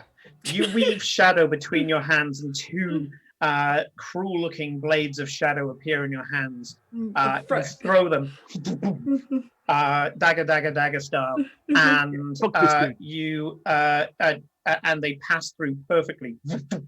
Two of the magi, and you're like, fuck. As you realize that somehow you can't affect this. Okay. Well, that does it. I try instead. Its focus seems to be the key in these times, so I just start thinking hurt at one of them. As she's doing that, I walk over and I physically lift up Cora. I walk over to Eclipse, and Belle's got this absolute face like complete thunder. I'm like, Pale, we'll be back in a moment. We want to come back to this bit, but I need to sort things out now. And I promised somebody I would do something else, and I am not one to break my promises. And I grab Eclipse by the scruff of the neck. and I basically take the dagger and I just cut the top of my hand to try and pull us all back out, because I need to get back into the prime material plane now, because I'm just like, I've got to go find Renata. I need to spend 45 minutes yelling at her non-stop. I need to help Glory because I promised to. This is all very, very, very fucking traumatic, and I'm very angry at the moment, and I need to do actually something to vent the anger. What, like attacking a red dragon? We need to fight a red dragon. There's this absolute frothing rage coming out of Farewell. Like, if steam could come out of his, it would. He's that angry. He's like all flushed and bright red, and he's just purple, seething. Well, yes, yeah, purple. Yes, the color that's not real, according to Nick. As you slash your hand, dark blue. The pale. This is something. It's strange how sometimes you remember details afterwards that even though they weren't that important. The pale throughout most of this, the explosion and things like that, was just passively watching, because as far as it's concerned, this has already happened. I mean, it's just like every other bad thing that is here in the Black Sands. You know, there's no emotion, there's no sympathy or empathy for what's going on, and the pale has just been standing there passively, but as you are going to the next place, something in your hindbrain retains one thing, and that is that the pale reacted when you cast Deathward. It wasn't important at the time because Amity was important. I was very careful with where your focus was, but for some reason you know it. Maybe it's because on a conceptual level you didn't really have eyeballs that only look forward or something like that. Somehow it just ended up in your mind that this was part of the scene, in the same way that when you're dreaming, you know what's going on behind you because it's a fucking dream and you're making it up. Who knows how you know, but you know. When you fucking cast Death Ward, the pale reacted emotionally. Ooh. Surprised, maybe offended, you're not sure, but suddenly it reacted. It emoted in a way that is maybe some form of communication. I mean, when it was talking to you, it had some form of parlance around it. And as the black sand wisps away, you hear, You changed shape. you get pulled out of the black sands, and suddenly you have nothing. The nothing that you were in before when you stepped out of the nothing and into the black sands. Suddenly you feel like a point of light in the middle of this complete nothingness, this complete silence, apart from the screams. The screams that have been turned into a warped and sinuous sound. At one point, maybe some semblance of language or words or even a voice. Now just twisting, strange memory of what sound may have been like once as it goes through nothingness. Absolute nothingness. Not even sound through a vacuum, but something that was once a memory of something passing through nothing. You can feel the two other beads of light tethered to you, and a long line of light going out of nothingness and back into everything. Let's take that long bead. Yeah, we follow the bead back home.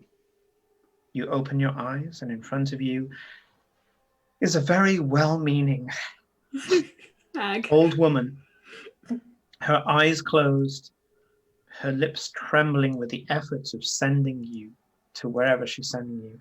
You have a feeling by her lack of reaction that she hasn't perceived any of this, and instead has just been, with great efforts, a bead of sweat pouring down her brow, hitting her mascara and spreading it. You can see the effort that she's taken to somehow connecting you to this plane, to the plane of existence that you first perceived. I put a hand on his shoulder. She's gripping your hands tightly, and as she feels you return, and you realize that your physical bodies have been here the entire time. Oh, that's good. That's one trauma we've put on this old lady. She relaxes her grip, goes, Mr. Bearbones, I do hope I've helped. More than you could possibly know. Oh, how wonderful. How wonderful. Thank Are you okay? And I grab her in this huge, hug, around both arms and just squeeze her very tightly. Oh. And she kind of, with only part of her hand, because you've kind of, the top part of her arm, you're hugging against the side. She's kind of, there. I have found sometimes that you see things that are not quite. Glory. There's this wham as the door closes behind the cat. I stand up and I'm like, I'm terribly sorry, but I need to attend to that. There is a very good reason why she's done this. You cannot possibly fathom the good that you have done this day. We are forever grateful. And I'm really sorry, I have to go. And I just sprint out the room. And I'm like pulling the collar, I'm pulling the jacket off, the shirt's coming off. I'm like belt, shoes, trousers, and I'm pulling out of the necklace, and I'm like trying as I'm moving along the corridor, getting changed into my arm. and in my the stuff that I have to wear underneath. The scene from Iron Man that you didn't see, where he's there taking his shoes off, realizing he's laced them too tight, just trying to wedge trying to fuck up his shoe as he's trying to. I can imagine there's that awkward stage where Farrell's just in his boxes, where someone just looks at him. And Farrell just goes. To be fair, this is the worst side. They've seen worse. Yeah, Farrell not knowing what to say just goes. Versailles! And just carries on running. As Eclipse triple dashes to Glory's room and starts scratching at the door. You watch as Eclipse almost goes on all fours to sprint more efficiently, and she is ripping ahead. But you're there. You're just throwing stuff off Farewell. Yeah. Cora, she's gonna fall behind and she's just seeing all of this like clothes. Am I just picking it all up? Like, Yeah. seriously, you couldn't wait until we're in the room. God. Well, I assume that Eclipse will be showing up right after the break. So Yep. thank you, chat, for hanging in with us while we went on this trip. Because it's been a trip. We will Come on, be you only back jumped 2 in metaplanes of existence. I mean, come on. Only one 2. discussion later. It's I a normal believe. Friday. Yeah, we're gonna aim for 3 next time. Yeah. Let's go deeper. So we're going to take a 10-minute break as I transition in my head a Yep. small Yeah, scene Herbert. before the world explodes, or at least the door explodes full of cat. Yeah, we're going to have a bit of a glory moment before she gets rudely interrupted. Really annoying cat yowl going. Oh no, I'm going to rule that when you enter Eclipse, you're just like, I'm a cat. I don't give a shit about rules, and you're just Yeah. going to open the door and barrel in. So Yep, yeah. that should Anyway, do. let's take a 10-minute Unless break. it's locked, and then she'll start scratching at it. Bounce off it. Okay. Not we will allowed. see you in 10 minutes time. Locks are not allowed. Bye.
and welcome back. When we left off, our characters, at least Eclipse, Cora, and Farewell, took a 2 meta plane jump into Farewell's backstory, and then when a certain decisive point appeared, Farewell cashed in his return ticket and is now running down a corridor, stripping his clothes off and throwing his armor on.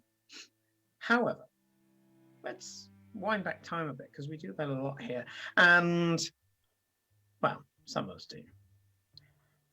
And let's go to Glory. So whilst all this furore was going on, the crossing of planes and other such things, you decided to leave them just before Sandrine started doing her thing. And you're now back in, not your boudoir, but the one that's been assigned to you for now. It feels a little bit weird in one sense, in the same way that a kid returning back to their parents' house, or an adult, I guess, grown child, returning to their parents' house gets put in the guest room instead of their old room. It's weird, but you're rocking with it, and you've got the usual kind of luxurious trappings around you. You're lying now liberated from makeup and dress on a beautiful silk sheets. You're pretty sure these are your silk sheets. They put them on this bed. And you're feeling as one of the ladies of the House of Silk, applying their amazing talents to your back and to your shoulders and to your neck. Her strong hands pushing into your muscles and getting them to completely relax as you start a sensation of floating in the air. Kind of ironic in one sense, because to your left, floating in the air, cross-legged, with her eyes spilling out eldritch light, is one of the other ladies of the House of Silk, the seer that you spoke to before. High as a kite on a cocktail of her own combination. She is currently scrying, or at least running her astral way through a bunch of wards so that she can somehow look into the red dragon that you intend later on tonight, or early tomorrow morning, to abduct. Mm-hmm. Because that's still on the table. And then finally, slightly tickling your toes and just keeping you from completely falling asleep as you listen to the droning of the seer, hoping that at some point she's going to make some sense and give you some damned information, is the final lady of the House of Silk, who has just finished telling you about a lot of gossip, a lot of international gossip, certainly between Skara and Vardencourt, things that you'll be able to use when you get back to Ostergard. She's currently giving you the best pedicure you've ever had. It's a little bit tickly. She's a little close to the quick, but you know that based on her ministrations, that they are going to look fabulous when you are able to turn around and look at your feet. You currently are being straddled by the masseuse after all. The gossip / pedicurist is currently painting your toenails with some paint that you're pretty sure has been warmed up, and is just finishing up and about to give your feet a massage, giving you that final all over floaty feeling. When I'm first of all going to say, has any particular conversation that you would like to mention gone by, or have you just relaxed it? I've probably been relaxing while listening to the gossip, giving you a little bit of information here and there that I've picked up during my usual rounds with the girls in Ostergard. Okay. Write down as an asset you have courtier gossip. You can use this against any noble I say against or with any noble in the Vardencourt Empire, and it will immediately impress them that you are so up on international affairs. Mm-hmm. So yeah, you've just been listening to the gossip. You've got the assets. The seer is still, you can see that there's a look of stress on her, otherwise completely high as a kite face, as she's trying to get through what you know are probably a bunch of privacy and arcane wards. But you know she's one of the best, so she'll be able to do it. This is effectively a divination hacker from the House of Silk. And yes, at some point I'm planning a House of Silk one-shot. Yeah. You're glorious, floating, decadent, otherworldly relaxation. When the door explodes, the door is full of cats. You're pretty sure you locked it, but this is inside the protected part of these guest chambers, so the lock is mostly just a privacy lock. The door opened inwards. You're pretty sure it's just the body weight of Eclipse that made the lock pop. Eclipse, you barrel in through the door to find a completely naked Glory face down on the bed.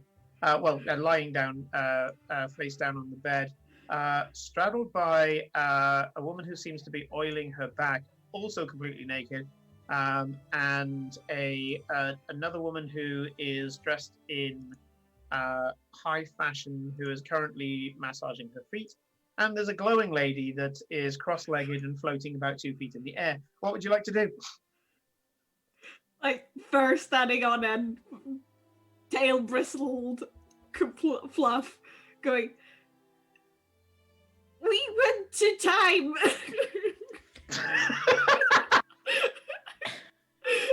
What? Eclipse, I thought Farewell was just gonna do some light scrying. Light! So did Farewell.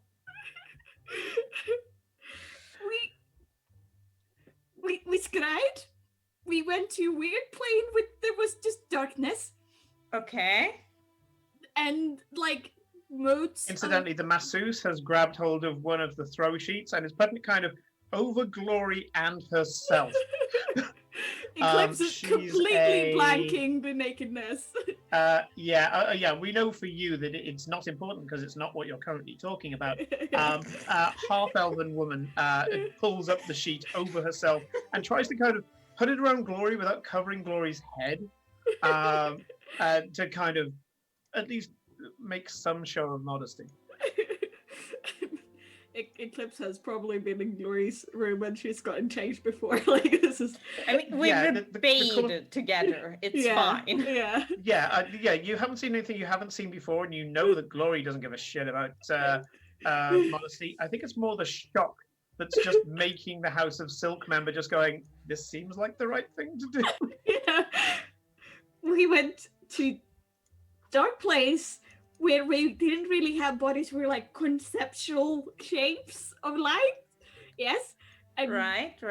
Like, and I could connect to some other consciousness, some half consciousness, which I think was Farewell's family. Then Farewell What did did they something. say then? If they were Farewell's family? He didn't say much. It was mostly like pain, help. Screaming. Okay. Yes. And then Farewell did something, and we went to a different plane, which had like the sandstorm, which was called the now, which was like now what was happening in time. Right. Did you accidentally find catnip at a party? No. Family Cora can confirm. The pedicurist, as you say, did you find catnip at the party? You get a knowing look, like a from the pedicurist. You do feel a knife at your back. It's okay. You know that it's there. As the masseuse, now gathering her senses, is actually holding a knife to your back, not for you, but for the person who's now intruded on you. The masseuse is an assassin, a counter-assassin, to be fair. The only reason she hasn't thrown the knife into Eclipse right now is that she does recognize Eclipse as part of the friend party. So she's just there, like she's trying to look at you with it's a bit hard to make eye contact with a woman that you're currently straddling on the back. So she's kind of trying to get an angle as if to say, "Are you okay? Is this okay?" kind of thing. But you can feel an incredibly sharp stiletto blade along the line of your back. You don't, you know, she's not kind of poking it at you. She's just kind of telling you, "This is here if you need it." And also, yes, Hermit. Everyone knows Tabaxi likes being in the bathroom and others are using it. Staring at you, asking when you're going to get her food. Yes. Yes. We know. When are we going for lunch? When they can speak common, it's far worse. But anyway. They can tell you what fish they want and how much they want and when they want, and you cannot stop them. Yep, in the middle of going to the toilet, and you get this sudden, "I want haddock," and she's staring at you. Yeah. How far down the corridor are Farewell and Cora? I mean, I've triple dashed and probably used feline. They probably get like agility. 3 rounds. Yeah, go on, about 3 rounds. Largely because you're not just running, but your action is used for stripping. Yes. And Cora's action is to catch clothing. So I'm going to say she gets a good 3 rounds on you. So a good. Oh God, I'm going to bust in like 18 half, like seconds. I would have just thought it's a bit barely more than. wearing anything and just be like, "Come on, come on!" Yes. And so this weird time play. So we went to the past, which was called the Dun, where the sands that wasn't shifting, like it was like fixed. But then My eclipse sense is tingling. She's telling people things. Quicker! Quicker! We'll come back for this, and I just toss all of his clothes then aside and start running. And then Yeah, I'm gonna stop getting dressed as well. So I've got like trews on and 1 boot, and I'm just running down the corridor. and then we went to a part where like in the done part, but the sense was still like shifting. And then we went and had a vision of when Farewell's family died. And I think Farewell changed the past. At which point Farewell barrels through the door. Yeah, freaking wearing right. One boot, a pair of trews that he still hasn't done up, and other than that, completely naked. At which point the pedicurist looks at you, raises an eyebrow as if to go, "Is this the party?" I thought you were gonna meet with a married lady, Farewell. Why do you always have to word things that way? I'm just saying it how I see it right now. The tiefling pedicurist looks at you, Farewell, and purses her lips. It's In a not disapproving like way. She that. kind of looks at you and goes, No. I mean, come on, you were here. She was talking. I know it. I could hear. I was down the corridor. I know. I she come was in the door talking. now, having caught up. Well, it's Eclipse. What did you expect? She told you everything already No. with all these strangers? Well, they're not strangers. These are my friends. Meet the House of Silk, everyone. Girls, 3 members these are at the least. guys I'm traveling with right now. "Don't mind Agata. She's currently doing something for the glory." And there's a woman cross-legged, Oh. Yes, an Eladrin. An Eladrin woman, cross-legged, floating about 2 feet off the floor, and her eyes are glowing with what you immediately know, Farewell, is divination magic. You've seen enough of it. Oh. Oh, well, at least, oh, well, there's nothing you haven't seen before. Right, and I Funnily- just start getting all my kit out and just Anyway, lying it down. I and think starting Farewell changed the past. Farewell, Farewell, you don't seem like the odd one out, being that you are probably the 3rd less clothed person here. So, yeah. Should we just give you a minute to get more? Well, I wouldn't say comfortable because you're probably pretty comfortable as it is. Oh, but I am perhaps more. floating right now. It's wonderful. I know, but for my benefit, please put some clothes on so I know where to look. Not the boobs is normally a good idea. eyes. I'm not going to have that discussion with you. I have made my request. He never looks at the eyes, so Anything- he's always looking at boobs, pretty much. Yeah, so how... yes. Oh yeah, there we go. Well, I'm There we just go. saying, I you just always sit on the you avert floor your and eyes, just and it start tends putting to my boots on. you tend to look down, and I'm just saying you're gonna if someone's naked, yeah, you're definitely gonna be it's seeing more than you always probably like, should. yeah, Maybe yeah. this when someone's naked, maybe Fair enough, switch yeah. your thing to Yeah, looking at yeah, someone's yeah, eyes okay. instead of Just- so you're okay, whatever. Yeah, this is a good eye contact practice for you, Farah. Like, just... The masseuse suddenly leaps off Glory, backflipping off the bed and landing with a perfect, perfect landing on her feet as a gymnast. The spring in her body, it rivals that of a tabaxi, and she's standing there, not a stitch on, with a stiletto knife, and she says, "Hopefully, we got to the end of the massage. Is the Glory happy?" Yes, I am. I do believe I need to take care of this now. Thank you. She girl. flicks her fingers and the stiletto knife disappears, and she Where she's naked. and she sachets over to the modesty panel. The kind of Between her butt cheeks. Yeah. She just clenched her ass cheeks. and Just it's waddles. perfectly balanced between the two of them. And she's just double proficiency in sleight of hand. And she just sachets away, not racing or anything like that, just kind of owning the scene. And she walks behind the modesty panel, the kind of thing that nobles had where they stand behind and get into the corsets and shit. I can't remember what it's called exactly. It's like Exactly, a changing thing. Herman is a very good point. I And- know after everything we just said, this is going to cause more trouble for me, but she squats. And behind, you can see as a piece of clothing goes that was just strewn over the partition gets pulled down. You hear, "She does," as she's getting dressed behind. the Told counter. you. Why are you looking at women's butt? Why wouldn't I? I mean, true. I mean, come on. I think Honestly. all of us look at women's butts every once in a while. I think we. Yeah, that's fair. That's fair. That's fair. Oh, ow.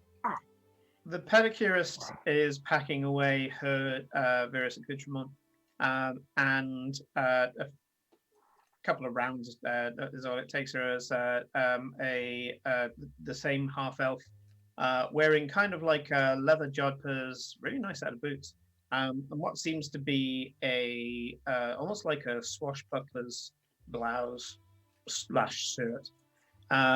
Walks out and sits down and lights up a small delicate pipe, just watching the floating figure. Seems to be ignoring the rest of your conversation. So go ahead. You were explaining to the Glory. Yes, and I will continue. So we saw Farrell's girlfriend, I don't know, who was like, Oh, she there was like an explosion, and Farrell somehow managed to like cast something on her, so she survived. It looked like something you did, because the thing reacted as well. So you're saying that you went to a place where you could perceive time not as a fixed point, but as a flowing? Basically, yeah, it was more of a metaphysical experience, and the images we saw were basically what our brain processed. But yeah, it was a plane of existence which time flowed through, and we found ourselves in what is technically the past of that plane. I asked some obvious questions, Of course. found some answers that I Oh, perhaps... and we saw Renata. yeah, we did.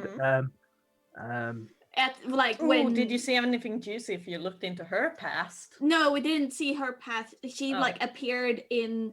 She helped past Farewell with like not dying to like the weird lich. It's a thing. lich. It Mhm. was a lich. Yeah, to pretty the, sure to the it's a lich lich. thing. Yeah. Glory, give me a quick Arcana check. You already passed. I want to see if you pass higher. Let's see here. Abilities and saves, please. Having D&D Beyond in a small corner thing makes it so I can't see everything at the same time. Okay, that's an 18 plus 6. So, Pretty good. 24. 24, yeah.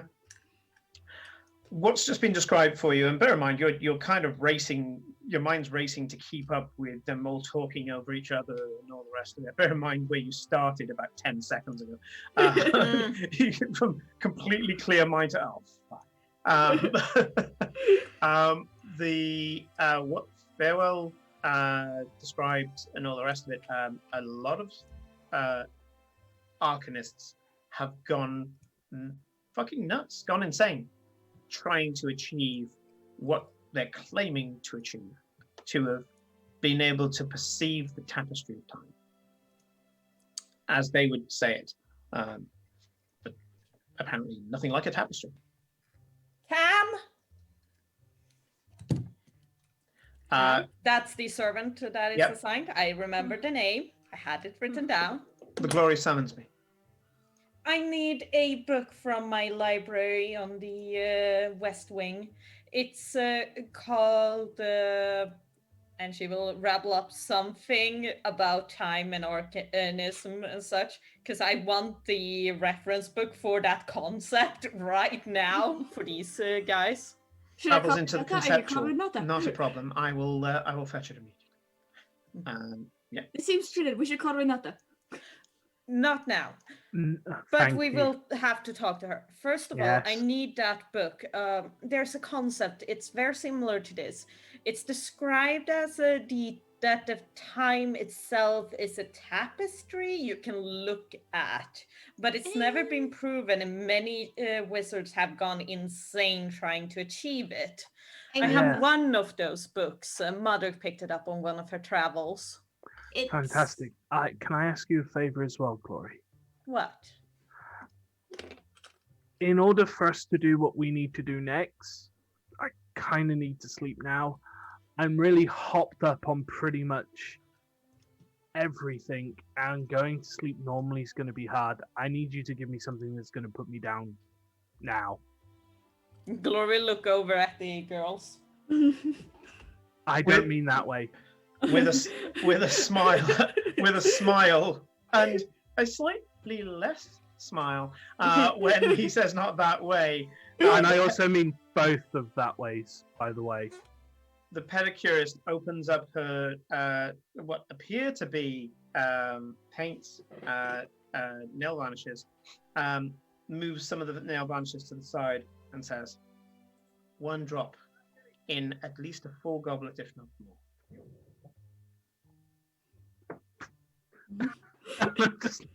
Just go to sleep on this sofa here. Like, don't even go on the floor. Thank you. And I go sit down. I've tied put my shoes on. I have my boots on, and that's it. Everything's by the side, and I just lie on the sofa, and I'm just like. You fill a full goblet, and she does actually say, "To the top, please." And you drop 1 drop in there, and you can see that the pedicurist is kind of craning her neck over, hoping, making sure you don't overdose. And then with a satisfied nod, you kind of do the bottle up, and you start slugging down this full goblet of whatever it was by the side. And by the time you get to the bottom of the goblet, your limbs feel heavy, your eyelids are starting to droop. The world is feeling warm and fuzzy as the soporific that you've just ingested takes almost instant effect. You can pretty much sleep just by not resisting. Good. Okay. I need to get the spell slots back. If you need me to be able to redo my spells and get my slots back, I need to be out, perfect. And I need to sleep. So I'm all on board with this, but I just need Farewell out now. The pedicurist goes up once Farewell falls asleep, retrieves the dropper bottle, and undoes his boots and takes his boots off because circulation. She kind of maneuvers Farewell into a decent position, and then kind of more a kind of assessment of temperature rather than any form of kindness, takes a nearby sheet and puts it over Phil. Over his top, because Farewell completely blotted at this point. Go ahead, the rest of you. Right. So, thank you for the book. That was all. Now, if you look right here, because I know you two don't need to sleep yet. So basically, this is the concept, and they've laid it out like this. But as you can see towards the end here, they are basically mad ravings of a mad mage. Turned to necromancy in the end, like most of them do, and Mother killed him. It was a good bedtime story when I was a kid. Either way. And that is where I guess we'll leave it, because the girls have a talk about time and space. Yep. And time and space existence itself. Yeah, so most of the things that Glory outlines to you are, as you say, they start off with, with beautifully constructed theories that as each chapter covers a different person who attempted it, as it goes through their work becomes more erratic, more fanciful, more colorful. And at the end, it's just complete garbage at the end. The various letters that are written that have been transcribed into this book, and they're talking about absolute nonsense that you can't even compare to anything that you've witnessed over the last throughout the Black Sands. Just they've just gone completely mad. Yeah, and the clips will correct like the person like, no, it was like sands. Oh yeah, Glory has a notebook on the side by now, taking down notes, because this could be invaluable research material. Yeah. No Arcanist has ever managed to achieve this, according to historians who accumulated in this book. And the book does have kind of a acknowledgements and comments section, which you don't really find that much in modern literature, but back when books were handwritten, people would add pages to books, either supporting or refuting it. And pretty much everyone here is like, oh yes, this is a fool's errand.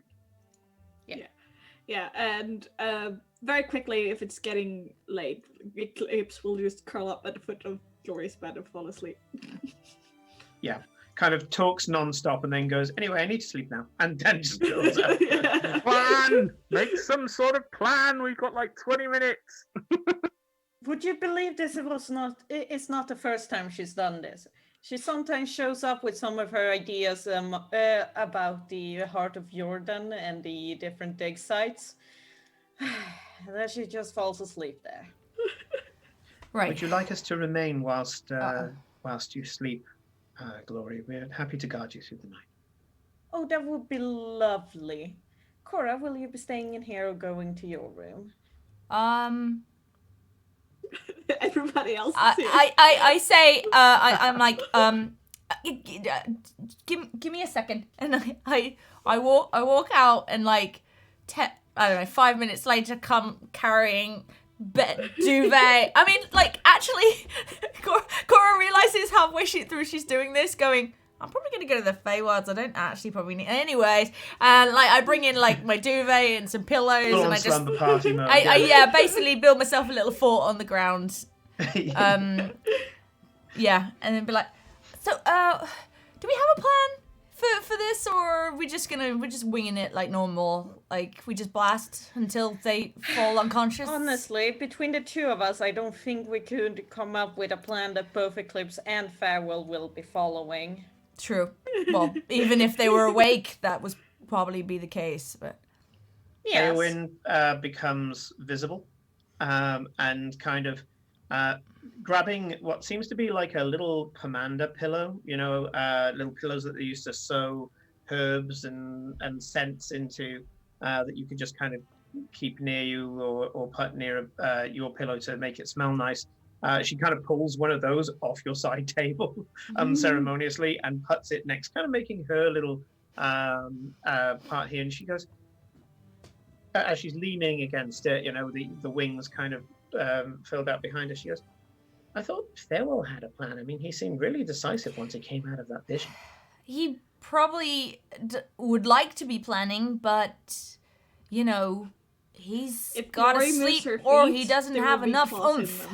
them. So if he doesn't have, he's not lucky like me. He doesn't have someone just giving them random boosts of power like it's some sort of drug. Did you see that, by the way? That was weird, and I think I've see got it, a I felt it, headache, I and felt it. Eclipse is asleep, Cora. See it? I felt it. she can talk. I'm I mean, part like of she your can sleep through anything. conduit. Oh, yes, I'm Avin. Okay. Oh. Oh, did you Well, ask who I was mean, talking It to? can't be that bad, Cora. What that bad?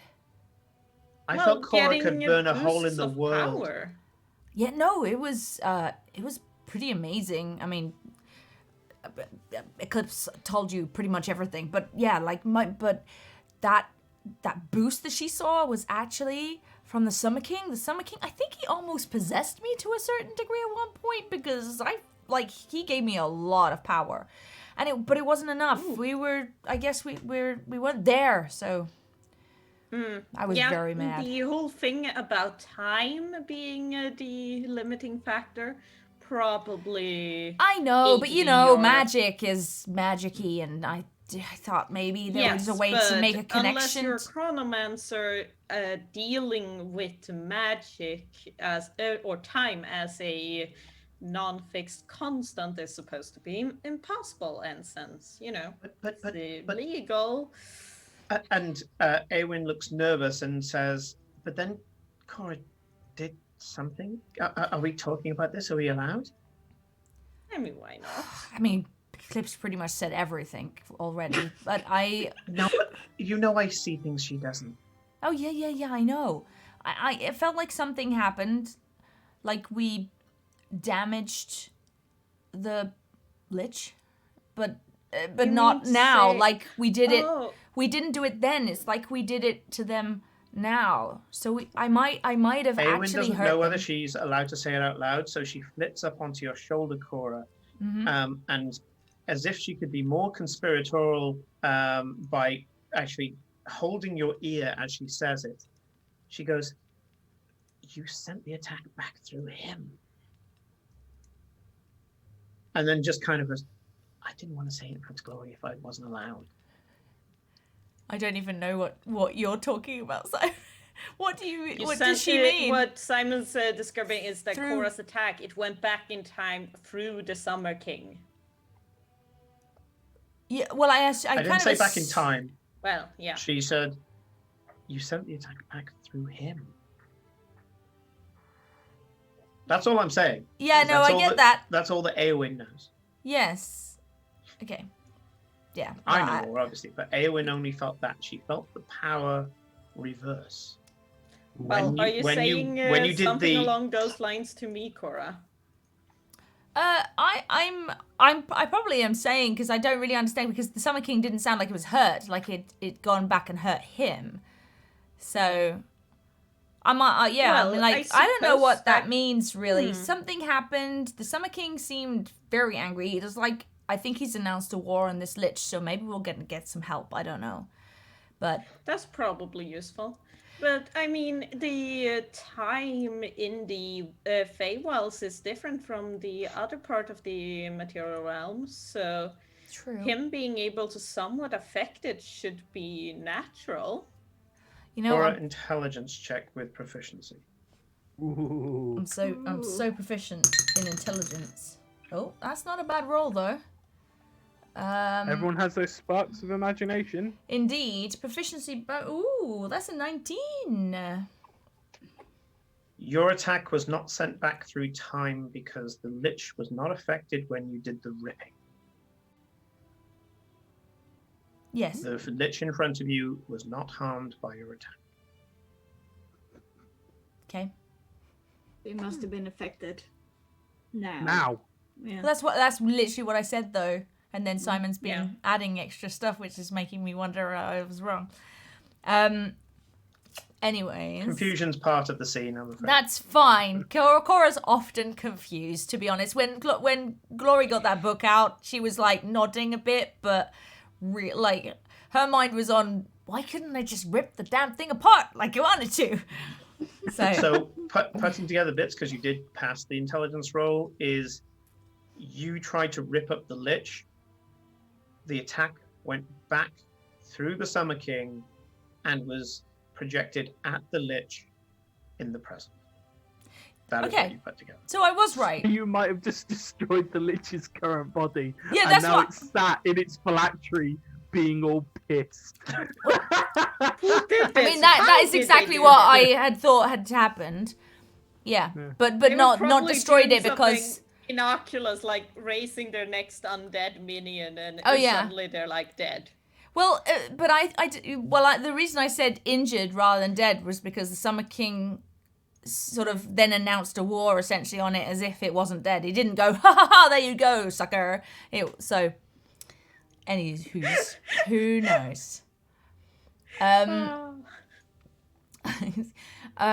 you go, sucker. Man. Yep, that sounds like the Summer King. Anyway, I'm probably gonna turn up there any minute, actually. I sleep, but I don't sleep. I never feel tired so much because I obviously sleep. Because you're never here during the nights. I know, so I don't know why I made this fort, but it looks kind of cool. You'll wake up in it. So yeah, that's true. It'll be soft. Okay, so if we're not going to make a plan, maybe I don't know, maybe I'll ask... Go to sleep. Daddy-o for a plan. And ask about that, because I'm sure that will be an enlightening talk. Yeah. I just realized if my body's not here, how do you wake me up if I need to be woken up? I'm sure there's a way. Just shout. No, but if something went wrong, I would need to know. I'm sure something would happen. Anyways, you can meet me here if you want. Yeah, sure. You stay because if something changed, I don't know what time we're meant to be back. Yeah, you tell me when I need to come back. A few hours of sleep if you wish it. Yeah, I will. I'll go head over to the Feywilds and see if I can figure out what actually happened just now. And and then we'll pew pew a dragon. Okay. Plan in the morning. What could possibly go wrong? Okay. Night. Exactly. I crumple onto the pillow. In fact, I just fall face first onto the pillows and disappear. Glory, you watch as Cora's eyes close. Her shoulders. I'm scratching Eclipse's back as she's sleeping. Because she's laying on my legs at this point. Yeah. If you move your feet, there is like claws. Just holding them, yeah. You watch as Cora, the tension in the face, shoulders, just drops. And as there's this kind of half smile and the final tension in the face disappears, so does the body, and she fades. Making the little fort completely moot, but it was nice to talk whilst in the fort. And Eowyn turns around to the manicurist and goes, "What's your smallest brush?" With that, Glory, you can see that this night apparently has hit an end. You were ready for a little bit of a longer one, and so you may choose to sleep or wait for the report from your seer. Glory had this wonderful party planned for in her room, and then all her friends gate crash it and then immediately pass out in her room. Yes. It's like, room party, let's go. They're all just asleep. Aww. Yeah, it's we've seen some shit. Yeah. Just battle through. Eclipse is like sleeping on top of Glory. Just like... The assassin walks up to the assassin / masseuse, walks up to the door, closes it, mutters a few words as an arcane lock is applied to the door. She pulls over a chair, kind of belt and braces, puts it against the door and sits at the door as Cora drifts off. And you, Glory, are able to sleep, plot, read, gain the information that you need from the seer as you need. But I'm going to actually do the final wrap-up scene with Cora. Oh no. Okay. You close your eyes and you feel your body drift away, which you now know is a literal thing. And suddenly you can feel something pressed against your body. You can feel a weight upon your shoulders, not a figurative weight, but a literal one.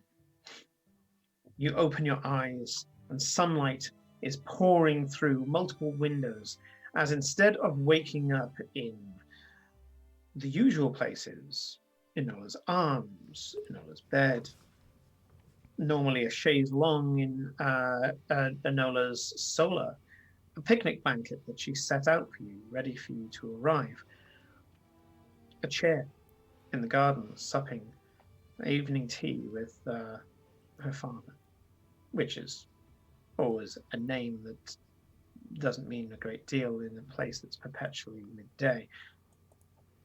But instead, it's a hall, a large hall, and you kind of take a moment to take in what is around you as this flood of senses just assail you all at once. The light passing through beautiful, large stained glass windows depicting battles, and the cacophony in your ears starts as a strange pulsing tinnitus, and then you realize that these are real sounds as row upon row of knights are running around claiming weapons, readying mounts, walking forward, very much the figure, a general, head of an army, blazing gold armor, bedecked with colors of sunrise, the Summer King.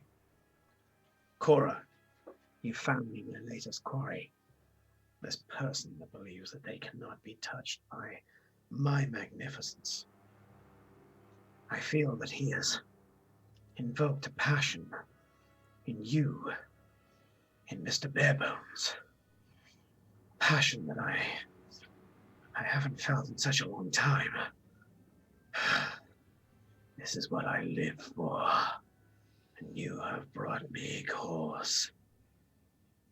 I'm ready for the hunt. Name this being, if you know it, but if not, we shall start to track them down through every plane of existence. Who are they?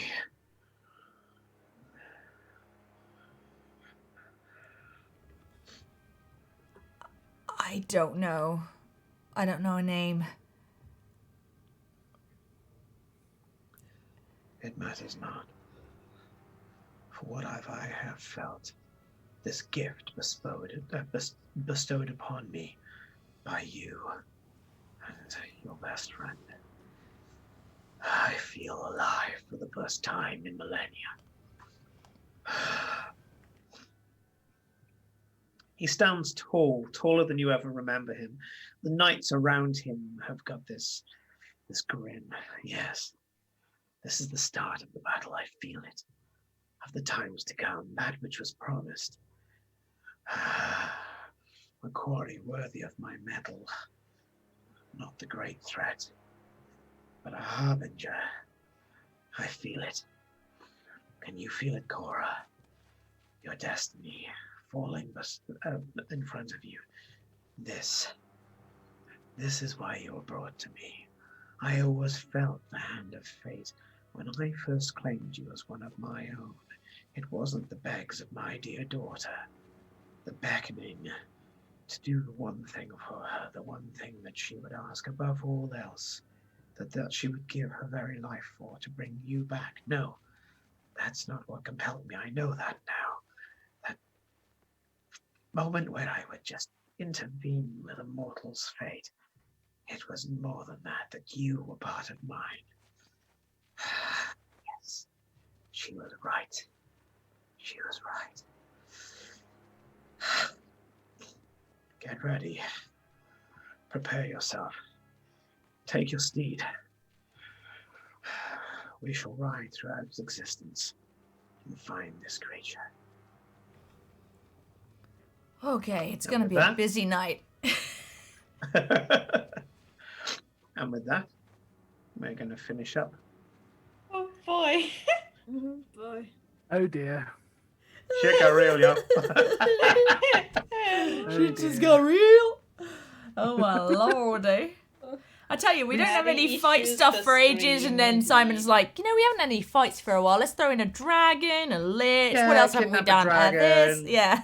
Yeah, go Yeah. become part of the Summer King's war host. What So else have many you got things. on your thing? Track down what is now apparently Farewell's mortal enemy. Farewell's the person that he's wanted to destroy for ages, but didn't even know they existed. Yeah. And then go look at stuff for Heart of Duradan, and turns out that it's all going to be equally as horrible. So yeah, Yeah, we we're are on really the well tabaxi. adjusted people. See, yeah.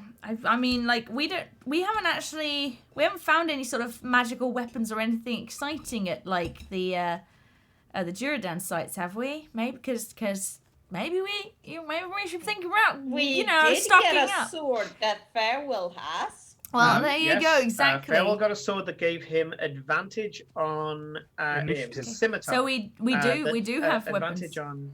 on initiative rolls. You've got a flying carpet. Which I'm also That's carrying. true. That's true. No, we should definitely be swinging by some of those tombs to try and stock up on our fight a lich campaign, I think. Oh yeah. We're definitely doing the Duradan stuff after we've stopped a war. My God, when did we become these people? Stopped a war, started a war, and gone on a personal vendetta trip. Yeah, And a it's partridge. all on there. Sounds like a normal Friday to me. Mm-hmm. So Me let's wrap this basically up. more normal. Well, we're going to raid in a second anyway, but yeah, actually, I'll get into that in a sec. But the tapestry, as it's been described by many arcane scholars, seems to be pulling threads in a particular direction.